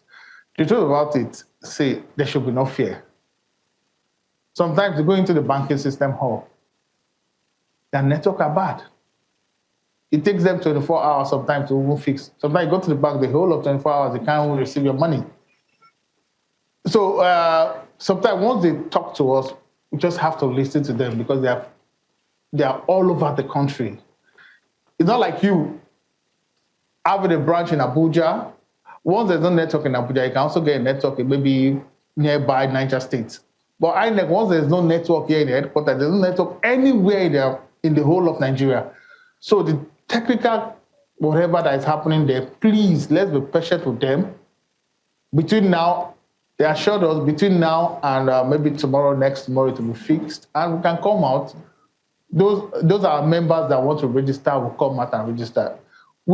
I myself led the protest to INEC office. I will send you guys the video so you guys can play. So it's not as if we are doing that, we are relaxing because it's affecting us because we have members that are not registered that will know those members are part of our vote come 2027. So we have to register them. Thank you. All right, gentlemen, thank you for joining us this morning on Breakfast Central. We wish your party all the best and we'll continue to follow up with the updates in that regard. And now we'll go on a very quick break. And when we come back, we have more to look at this morning on Breakfast Central. Please stay with us.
This segment is brought to you by Zenith Bank. Time for us to talk about something that concerns every single Nigerian, including you, watching us this morning. Across Nigeria, more people are actually turning to what we call side hustles, not just to supplement their income, but as a pathway to financial independence and business ownership. I'm sure most of you watching me now have side hustles, right? From digital services and e-commerce to agriculture and creative enterprises. Many small ventures are evolving into sustainable businesses. But as hustle culture grows, so do questions about what truly works, what drives success, and whether the economy is leaving Nigerians with little choice but to seek multiple income streams. Today, to explore how side hustles can grow into thriving businesses and what it takes to build one that lasts, we're joined by Executive Director at Kingsgate Advisors Institute, Dr. Oluwa Olanubi. I hope I got that correctly. My apologies. My sight seems to fail me this morning. But thank you for joining us and welcome as we discuss the hope and future for side hustlers like me. I don't know about Olive and Benga. They're not, they don't. Please, don't set us up. Good morning. Thank you for having me this morning. Thank you for being here. The first question will be, is this your side hustle? Or is this your regular work? Fair enough. Yeah, well, for me, it's more like what I do, not necessarily the side hustle, but hardly will you see a Nigerian today that does just one thing. So we are all in this together. So is it safe to say that Nigeria has now become a country where one income is no longer enough and that side hustles are now a necessity, not anymore a choice? Yeah, it's safe to say that. Sadly enough, most people now try to do one other thing beyond their normal paid job. And the reasons are not far-fetched, Just taking some of the macroeconomic indicators like inflation, for example, we see how that has eroded household income and purchasing power. So just to meet up with the basic lifestyle, especially for the middle-income earners, the low-income earners, so you see it's becoming more necessary, and it's like a necessity, to actually have something else to complement what you already have. That's not to say that there's still some parts of Nigerians or household who still have side hustle, not necessarily because they are trying to augment their livelihood, but more like an alternative source of investment or income, or just to test an idea they have in their head. So that set of people also do exist. But for most Nigerians, they try to have more than one job or more than one thing to do just because they want to meet up with a basic and a decent standard of living. Now, Dr. Olanubi, is the rise of side hustles a sign of entrepreneurship or economic hardship? Are people forced to do this because of the economy, or they are, very brilliant budding entrepreneurs? Because all over my WhatsApp, even from my WhatsApp this morning, I viewed the status of somebody selling cake, another person selling slippers, and different hustles. So is it a sign of the times, or they're just economically enterprising? Or both. Or both. I would actually tend towards saying it's actually both. You would agree with me that Nigerians are very resilient. We are very creative. We are innovative. We have this entrepreneurial spirit. It's just that most of this spirit is channeled towards survival mode than creating values, or creating solutions. So that's why I would say it's a mix of both. We have people that are entrepreneur today, not necessarily because they are entrepreneurial in nature as a person, but it's because there is no proper job in terms of white collar job, official 9 to 5 to go. So they just thought, instead of me sitting at home doing nothing, why not do something and create at least something for myself? And we also have those that they've been entrepreneurial from when they were little, like a child. They've always had this spirit of creating stuff, creating value, doing this. So we have a mix of both. But I would say that, it's swinging more to being a fighter in terms of survivor than being a creative in terms of creating solutions. But I would say it's a mix of both, actually. We have those that are creating value, creating solutions just because it's what they love to do. It's because they are just creative in nature. And we have those that are trying to survive to do the same. So we have a mixture of both. Mixture of both. So in the morning, I'm here on Breakfast Central. I'm presenting. In the evening, I light up my gas cooker. I fry my akara and kuli and some pap to go with it. You know what I mean? Anyway, I can't believe Joe's cuisine. How should a young person patronize actually decide on the best hustle to pursue? Which one should they go for? Should they go for like the one we just mentioned, fry akara, pap? or how can one decide that this is what I should go into?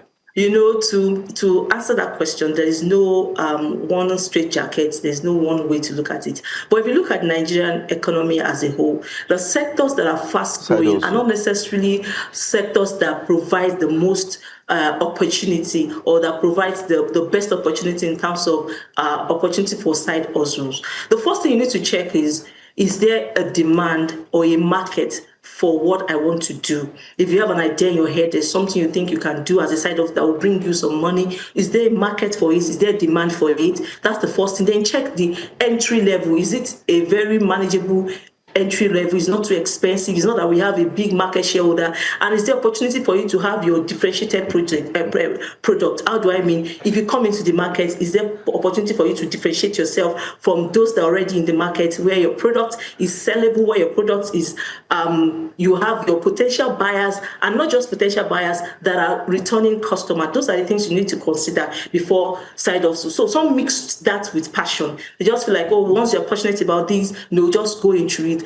And you know, to survive as a business owner in Nigeria today, not only do you need to have a resilient spirit in terms of entrepreneurial spirit, you also need to know your business principles. You need to know how to scale. You need to know how to build. You need to know where to situate your business. You have to understand your context. You have to understand the markets you're in. You have to understand the what the wind falls. You need to understand the upside risk and all before you can say you can venture into a side hustle. The last thing you want to do is to waste money, waste resources, waste time just in the name of trying to create a side hustle to augment your livelihood. So you need to do that background check and be sure that this is viable. It doesn't matter the sector. And I can just list a few opportunities that we can look into. First is food processing and, you know, catering business. No matter what happens in Nigeria, we're all going to eat, right? We can't eat paper money. We still have to eat food. So that's a very viable business. So how to differentiate yourself, how to enter the market, how to scale your business is up to you. Look at the opportunities around you, then look into that. The second thing I would also suggest, which I think is a very good thing for youth these days, is IT related. You know, we are in AI, in the civilization of Internet of Things, AI, algorithm, and all that. So look at skill sets that you can build competencies and capacity on, where you can also leverage and start having some side income. And you can earn in foreign currency using those kind of skill sets. These are some of the things one can do. Another important opportunity that I feel that we are really sleeping on, you know, as a country is coaching, teaching business. You know, coaching centers where students are sure that when they come to this center, they're not only going to be taught well, they will be grounded all rounder, not just in terms of what they are taught in class, just principles of life. You know, these are one thing that I know youths are sleeping on. What we see now is more of coaching center that just try to help students to pass, not building into them structures and systems that can help them survive regardless of where they find themselves. And I feel this is one major gap that I feel like we are sleeping on. And if one person decides to sit on this and create value in that system, I'm sure the person is going to make a lot of money, just building the idea and that. And that thing is the creative industry, talking about social media, content creation, influencers and the likes. We already have a lot of that. So that's another lucrative business we can do today. And the last thing I want to talk about is logistics. You will agree with me that unlike before, where we go to physical stores to get what we need, we have some online businesses that are like a one-stop shop. You don't need to leave the house to get your kitchen utensils, your groceries, to get your home appliances, even for children wares and all that. Just at the comfort of your house, you can scroll and do your full shopping. And some of them, the likes of Temu, Mano, Glovo, comes with free delivery. These are opportunities that you can do. Some of them are capital intensive, but these are opportunities that actually exist for side hustle if it is well planned, well executed, and it is scaled over time. Not just, I want to make money, I enter the business this month, then I start cashing out immediately. Those are the things we can consider when it comes to selecting an appropriate side hustle. I thank you for mentioning that, because that's the idea that a lot of people imagine when it comes to business. The fact that you can think about it, you go into it, you start making money immediately, but that's not often the reality. So what would you say are some of the biggest mistakes that first-time entrepreneurs make when, they're starting a side hustle? I'm going to start with what you just said. Most entrepreneurs, when they start a business, a side hustle, even if it's their main business, not even just side hustle, they just go into the business with the mindset of, I want to make money. Fine. we are all in this business to make money, not necessarily just to, it's not a charity organization, right? It's to make money. But there is a how. There are principles that help us to get there. The first thing is to create a value. Value always attracts funding. So if you're looking for money and that's all you want, after 1 year, you just fizzle in, fizzle out. But if you are creating value that is sustainable, that can be recreated, that is what. And also, it's not just about, I have an idea. Is your idea, does a market exist for the idea? Do you have demand? I used to tell people that a place where an entrepreneur, a business owner, when you come to a place where you're a winner, in all definition of being a winner, is when your returning customers are now the one giving you referrals. When you have a customer that patronized you over and over, is now the same person that is now evangelizing your business, is the one advocating for you, then as a business owner, you've made it. Because at that point, you don't have to shout. There's something we call goodwill. Your goodwill is speaking for you. So that is also one thing to consider. You need to consider your integrity, the principles you work by, the principles and the core value system of your business. Another important thing is to check cash flow. Small businesses, especially for people that are doing what we call side hustle today, they don't look at the difference between, they don't look at the business that has consistent cash flow. As long as there's money, be it revenue, be it profits, just take it. And that's another mistake, and that's why business does not survive. Another important thing is early borrowing. You've not tested the idea. You've not built structure on how to scale. You're already borrowing money just because you sat down and you looked at what you're doing and you evaluated. Just look at it and you give yourself valuation. You feel, this business is worth this million, so let me go and borrow money. You've not tested it. You've not proven your proof of concept is not valid. You've not grown to a point where you can actually use the funding to. I know credit is very expensive, be it from banks or even friends and family. Credit is very expensive these days. So these are one of the things that people do. Then the last thing that I think is important is bookkeeping. People don't know how to keep books again. They just feel like, once I'm in the business, I buy this thing for 10 naira, I'm selling it for 12 naira, my gain is 2 naira. You don't look at all those indirect costs that you bear in the process. And in fact, I almost forgot this point, which is very important, is underpricing.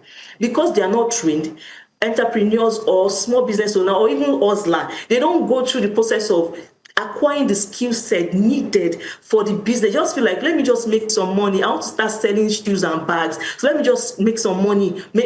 You don't consider other costs that come with it. So you underprice yourself, or you just model up the entire bookkeeping processes. You model up your profits with your revenue. And because of that, the business is not viable after a year or two. There are principles in business. It doesn't matter the size of the business. For you to grow from A to Z, you have to go through B, C, D, E, F. There are principles. And one of the things we can do to leverage those principles is to read, ask questions, engage with people.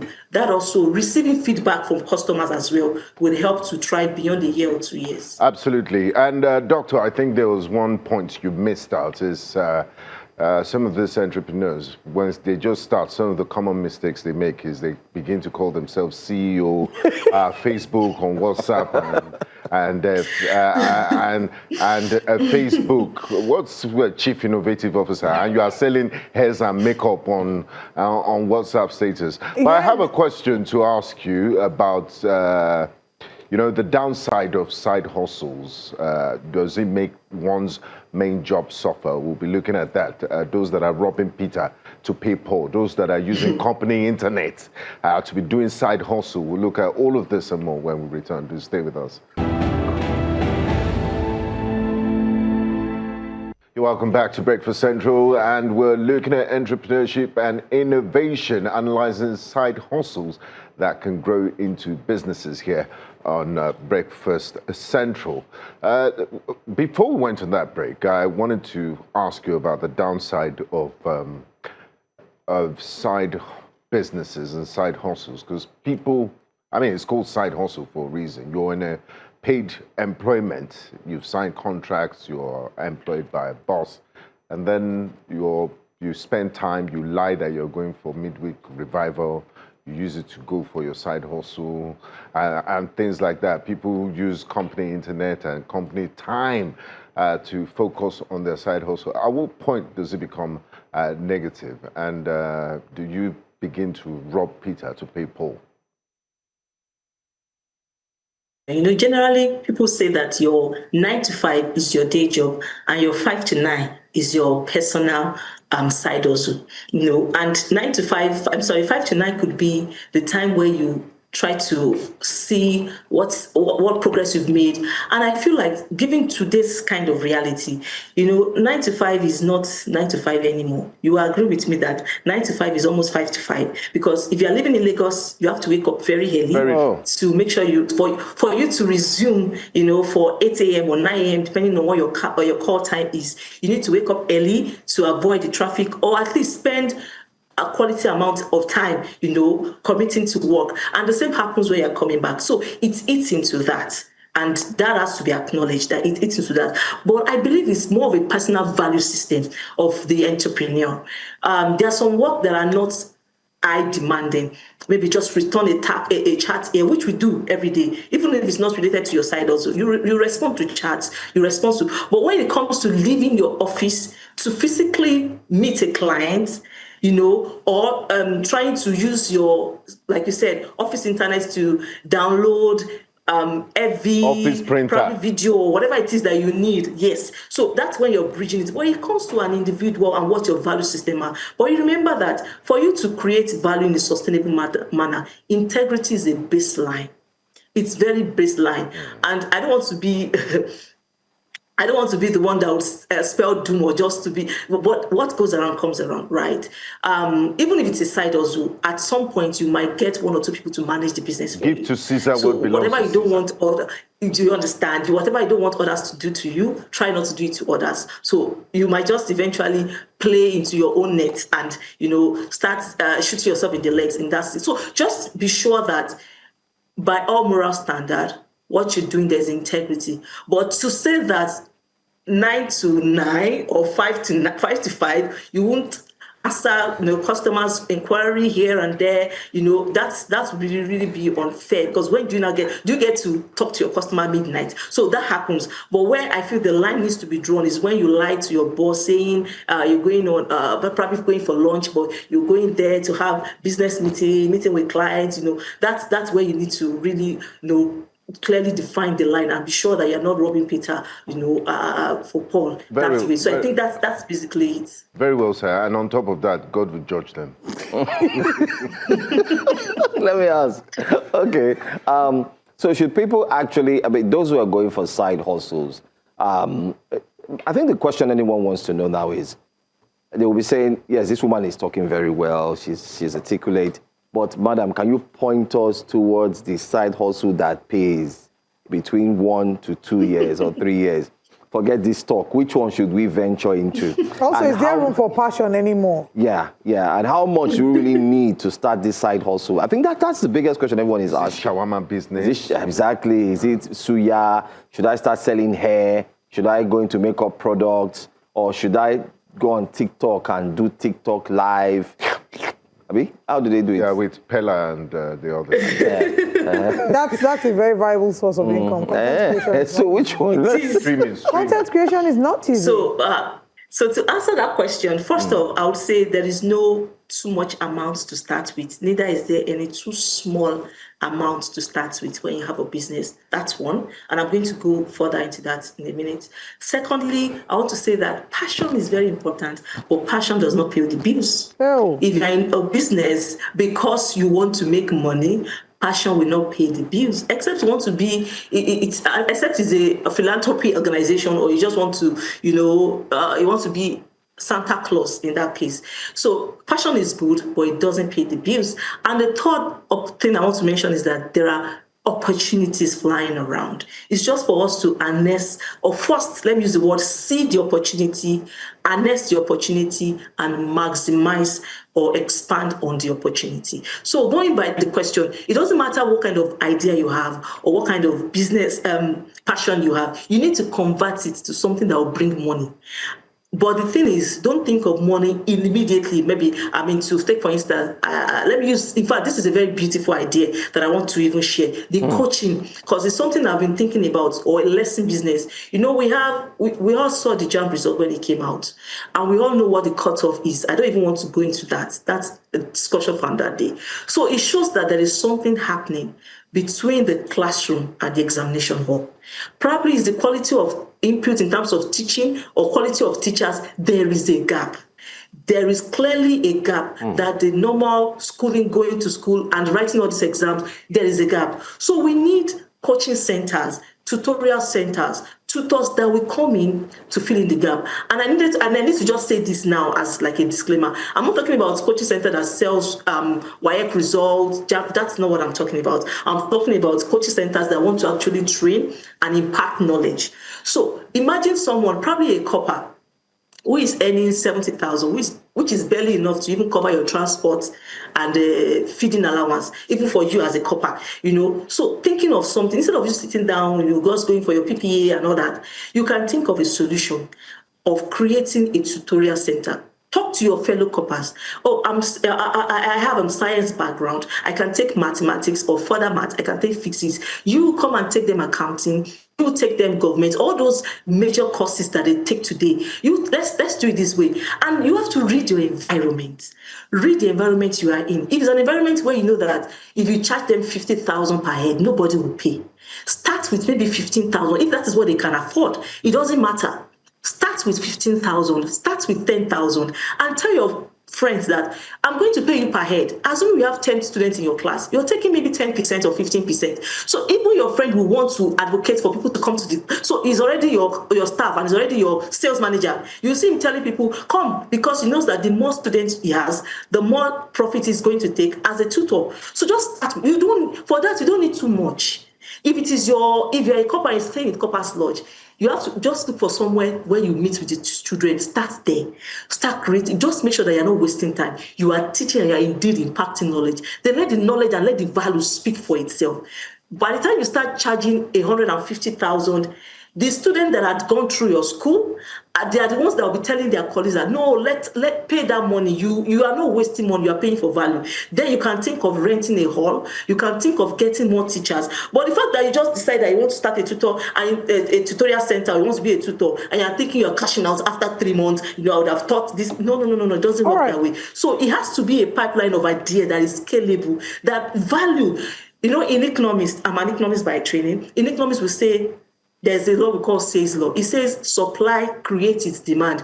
But I would say that it depends on the kind of supplier.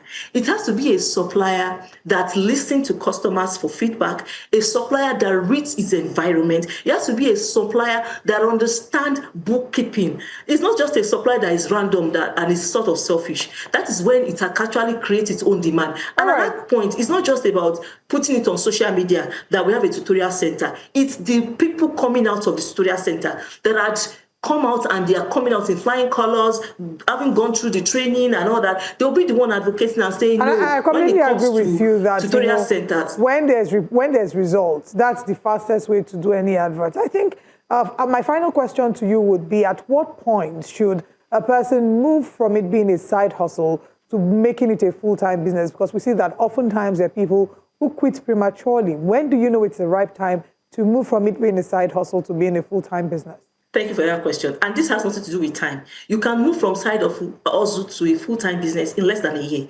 If, first of all, you have your customers or demand base, you know that anytime you come to the market, there is customers waiting for you. There is recurrent customers. There are new customers that are coming. It's established you have that. Secondly, when you know that you have a consistent cash flow, so that you are not borrowing to meet up with your daily cash flow. When there is consistent cash flow, your business is already funding itself. And also, it is already funding your lifestyle, because it's important. You will eat. For instance, if you're a family person, you have children to take care for. You have probably, if you are the man of the house, you have your wife. Even if you are the wife, you want to support your husband. So it's also funding your lifestyle too. It's not that it's not funding your lifestyle, or you went to borrow to start a business and you're already quitting your 9 to 5 just because the business is now making. Have you paid your capital? Have you paid what you borrowed? So those are the things you need to look at. And also you need to look at a sector, a business that you can easily differentiate yourself. Everybody is selling water. Everybody is selling bottled water. How do you want to separate yourself? How do you want to differentiate yourself? That it will be clear that although we have plenty of people in the market, but when it comes to let me quickly butt in. Let's go on a quick break. When we come back, I think we have one more question to go before we wrap things up. But Very incisive explanation. We'll go on a quick break. And I'm inspired. Yeah. I can't wait to start my side hustle when we return. Yeah. All right, time to wrap up. Sadly, we do not have any more time, but let's go to our final question. I mean, you've looked at us. I think we should use your mind's eye. What side hustle do you think will fit either of us here in the studio? Let's hear from you. I mean, for the lady, For the lady, let's start from the lady. What side hustle? What do you already know? We need to listen to the advice. No, let's just listen quickly. We have like 2 minutes. It's actually difficult to tell. You know, it depends on what you're comfortable with. But generally, I think one thing you all can do, which I believe you're already doing, is probably taking events, like those kind of things. And for business, whatever it is you have passion and it's scalable and it's difficult to tell actually. So that's what, just go for it. Go for it. True confession, I started side hustle many years ago. The first side hustle I did was shoe. I used the shoe to do gifts for my friends. I used it to do gifting for my friends. I did t-shirts, I did not make money. Then I went to jewelry. Elias stores. My sister, that business was a lie. We've all been there. I just realized that MCing is my favorite side hustle, so I've stuck to that one. They were wearing my shirts for free. They were not paying. Joe, your side hustle? T-shirts. I was making T-shirts. Okay. Premium T-shirts, but they were wearing it for free. I didn't get the money. I'll pay you next month, 2 months. I ran out. What was your own? My own is very ambitious. It's to start a refinery, just like Dangote. It's capital intensive. Okay. That's where my eye is going. I have big dreams. We applaud you. Go ahead. Keep pushing. That's not a side hustle anymore. That one is also now. On that note, let's wrap up as we go to prepare to encourage our colleagues to start a side hustle of getting a refinery. Indeed. Thank you so much for joining us. Dr. Oluwambe Pelumi, thank you for your time with us this morning. Thank you. I really enjoyed it. Thank you for having me. All right, we're going to break. And when we come back, we have the papers to review this morning, so please stay with us. This segment was brought to you by Zenith Bank.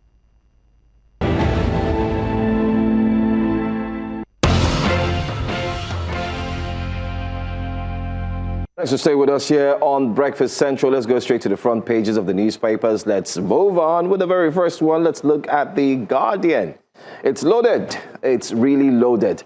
U.S. pledges close scrutiny of 2027 polls amid CPC designation. If you like foreign politics, there you have it.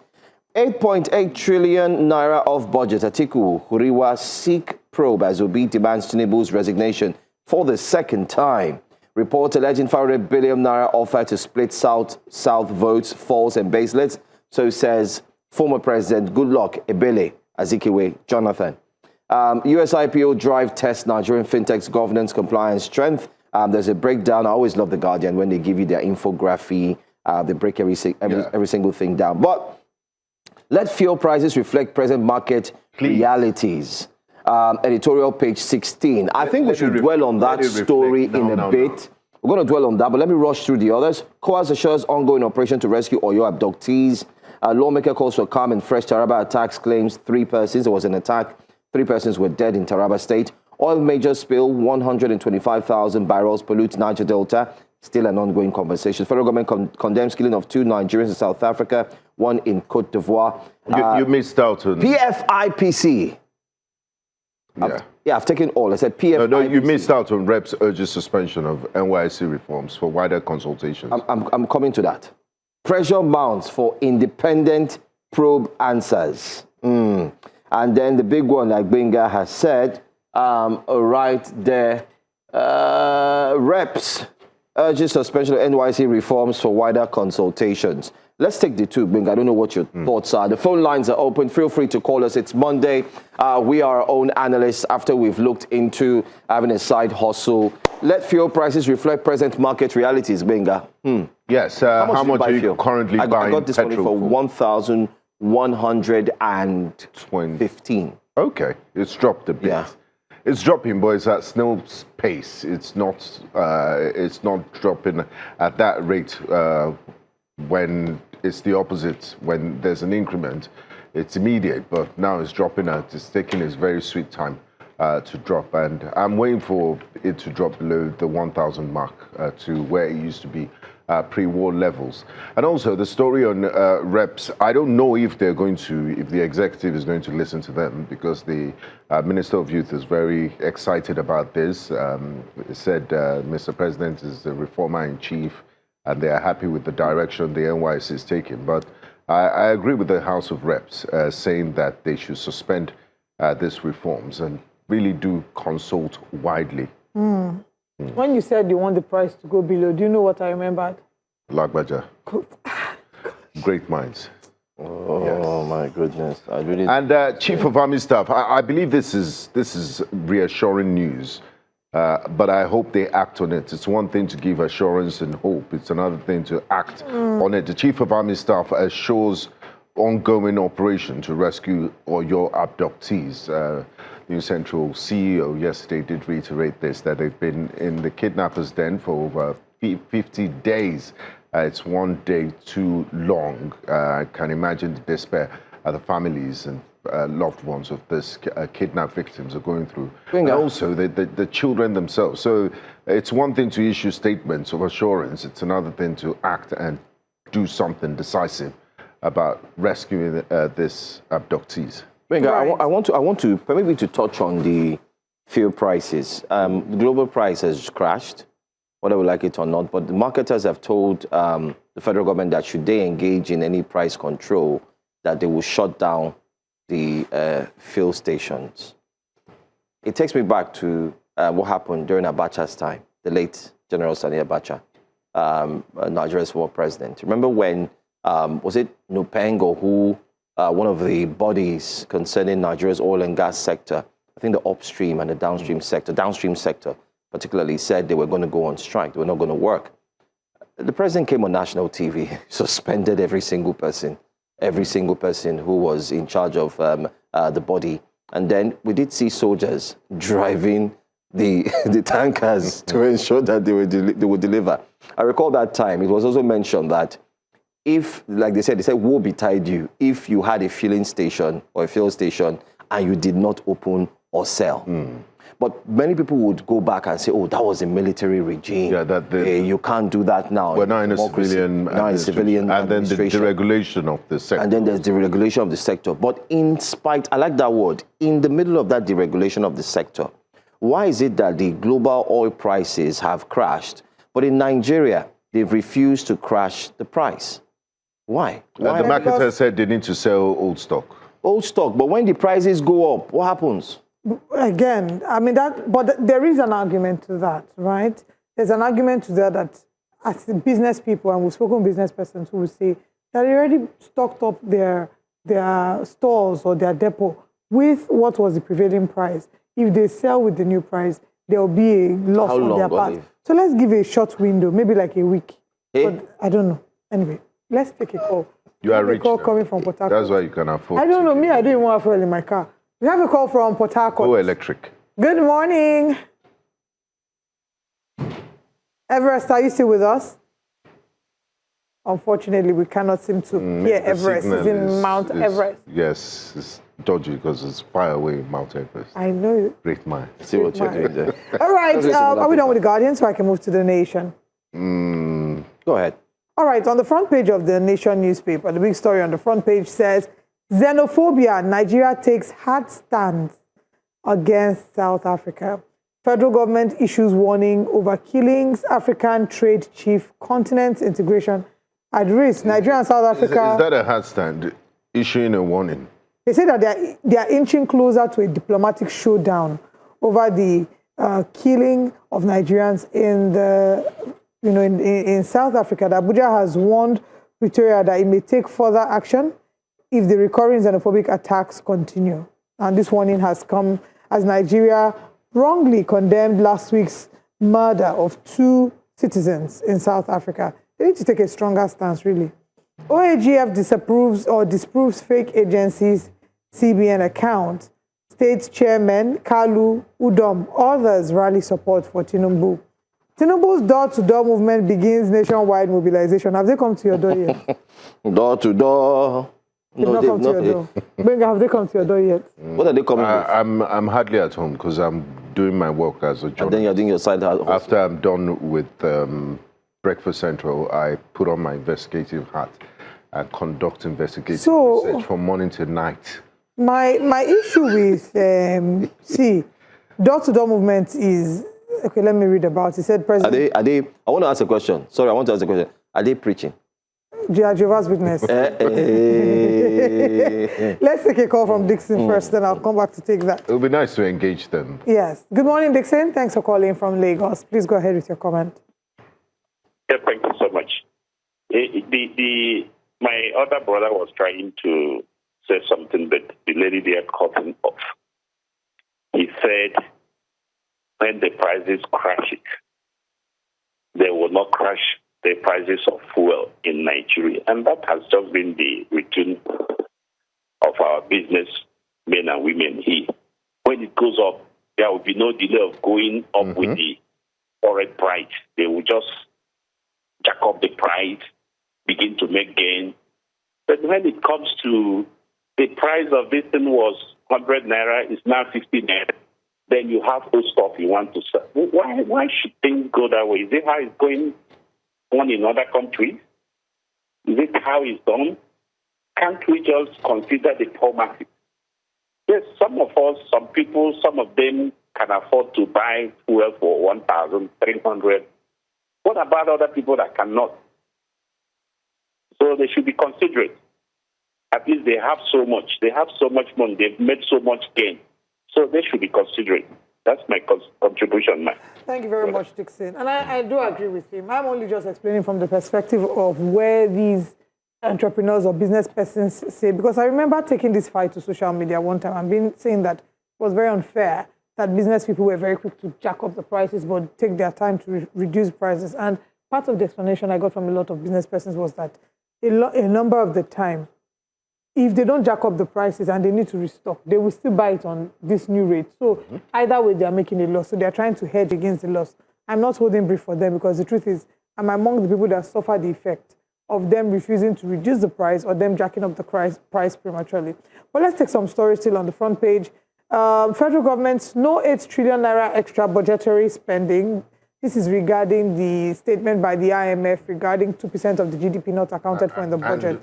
With regards to this statement, the opposition leader, one of the major opposition politicians, Peter Obi, has called for the resignation of Mr. President. And this is not the first time he's calling for the resignation of Mr. President. The last time he told the president to resign over incessant killings in the country, the state of insecurity, and the response from the presidency, Mr. Bayo Onunuga, that to that request was that he is childish. So I wonder if Mr. Bayo Onunuga is going to respond to this again. You know, the funny thing is the roles were reversed. If the roles were reversed, President Bola Ahmed Tinubu would have called for whoever it is to. Yes, and it did. It did when President Goodluck Jonathan was in office. He asked him to resign because of rising insecurity. So was he childish then? That's the $1 million question. All right. As quickly as we can, I want to run through so we can take the third paper. Orire victims rescue process on course, says Chief of Army Staff. FX daily turnover nears $1 billion in push. And they put the Chief of Defense Staff's image there. I guess it's an error. Yeah. Lanley Akala's wife, Akinoke, in Oyo APC Truth Panel. Very quickly, the final paper this morning is the Vanguard. PFIPC controversy. How SGF's office cleared Adeyemi for Canada summit. Because it's one thing for you to come and say he's a fraud, he's an imposter. How did he go for that Canada summit? How did you clear him? Canada.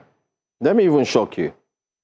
A friend of mine who's a fellow journalist, while we're having this conversation on Friday, I mean, shout out to him, I wouldn't mention his name, he was watching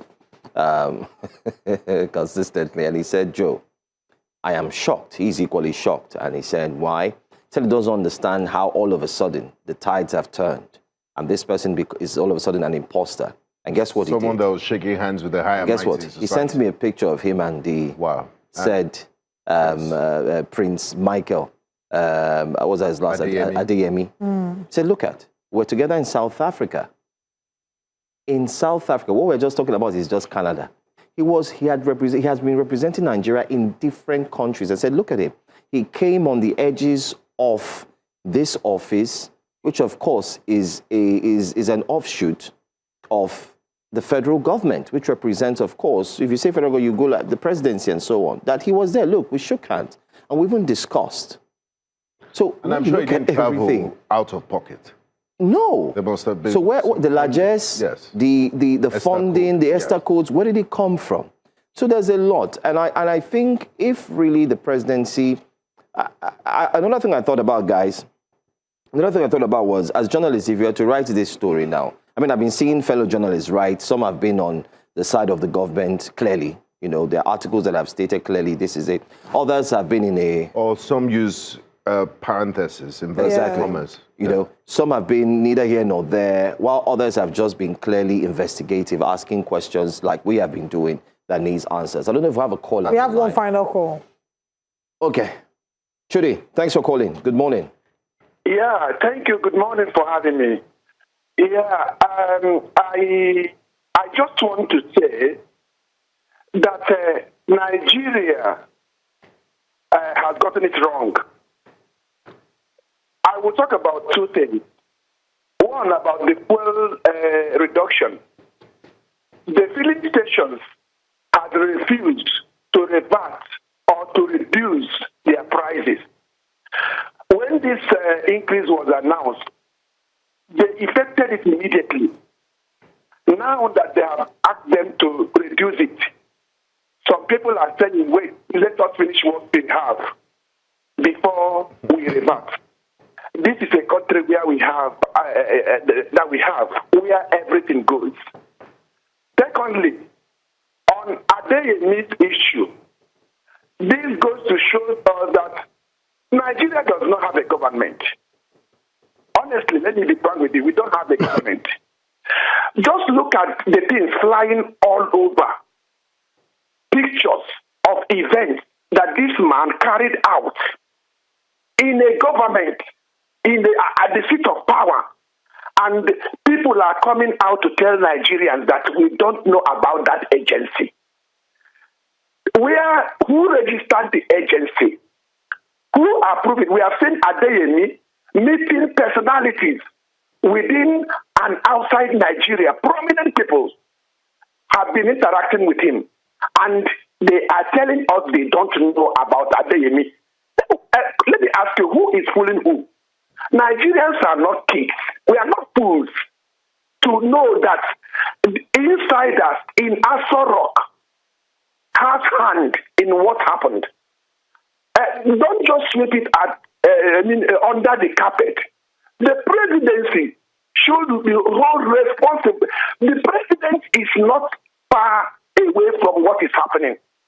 The presidency should ask questions, and anybody found guilty in that mess should be locked up, should be dismissed and jailed for what Nigerians are facing now. It's a scandal. It's all over. Thank you, and God bless you. Thank you very much. I think the key word in what Chudi has said is anybody, the law, nobody should be above the law. Anyone who's found culpable, whilst the investigation is ongoing, we do hope that we can get to a logical conclusion. There's a big story that I hope we can treat tomorrow on the front page of the Vanguard, saying U.S. to tightly monitor Nigeria's polls come 2027. You can see there, U.S. to closely monitor 2027 polls, and Congressman Riley Moore was the one who said that. There's an angle to look into the conversation. There's a bill that they are pushing for, the Chris Smith's bill, which is the Nigeria Religious Freedom and Accountability Act of 2026 that was introduced in February. We'll look into the details of this. It was introduced earlier this year, basically looking at the attacks on religious bodies in Nigeria. And one more thing about the Adeyemi saga is it just makes us scrutinize and do our jobs better, because if we have a government official that we have to interview, we won't want to interview someone from a fake agency. So we ask them we have to be careful. Appointment letter and everything. ID card, everything. All right. As we wrap things up, I want to say thank you to everyone who's joined us, to our virtual audience. I also want to say a big happy birthday to Richard Mofedamijo, RMD. Wow, the same RMD. The same RMD. Wow. 65 today. He's been He doesn't look his age one bit. I know. Yeah. He's constantly inspired us on the big screens with the way he reminds me of Joe Hansen, a very prim and proper, handsome actor, just like Joe Hansen. And has been an inspiration to me, a blessing in my life. Happy birthday, R&D. We love And you. to our very own Elizabeth Musa, who used to be part of our team. Oh, wow. Today is her birthday. Yes, it is. Happy Bye, birthday, everyone. Global Lizzie. We love you.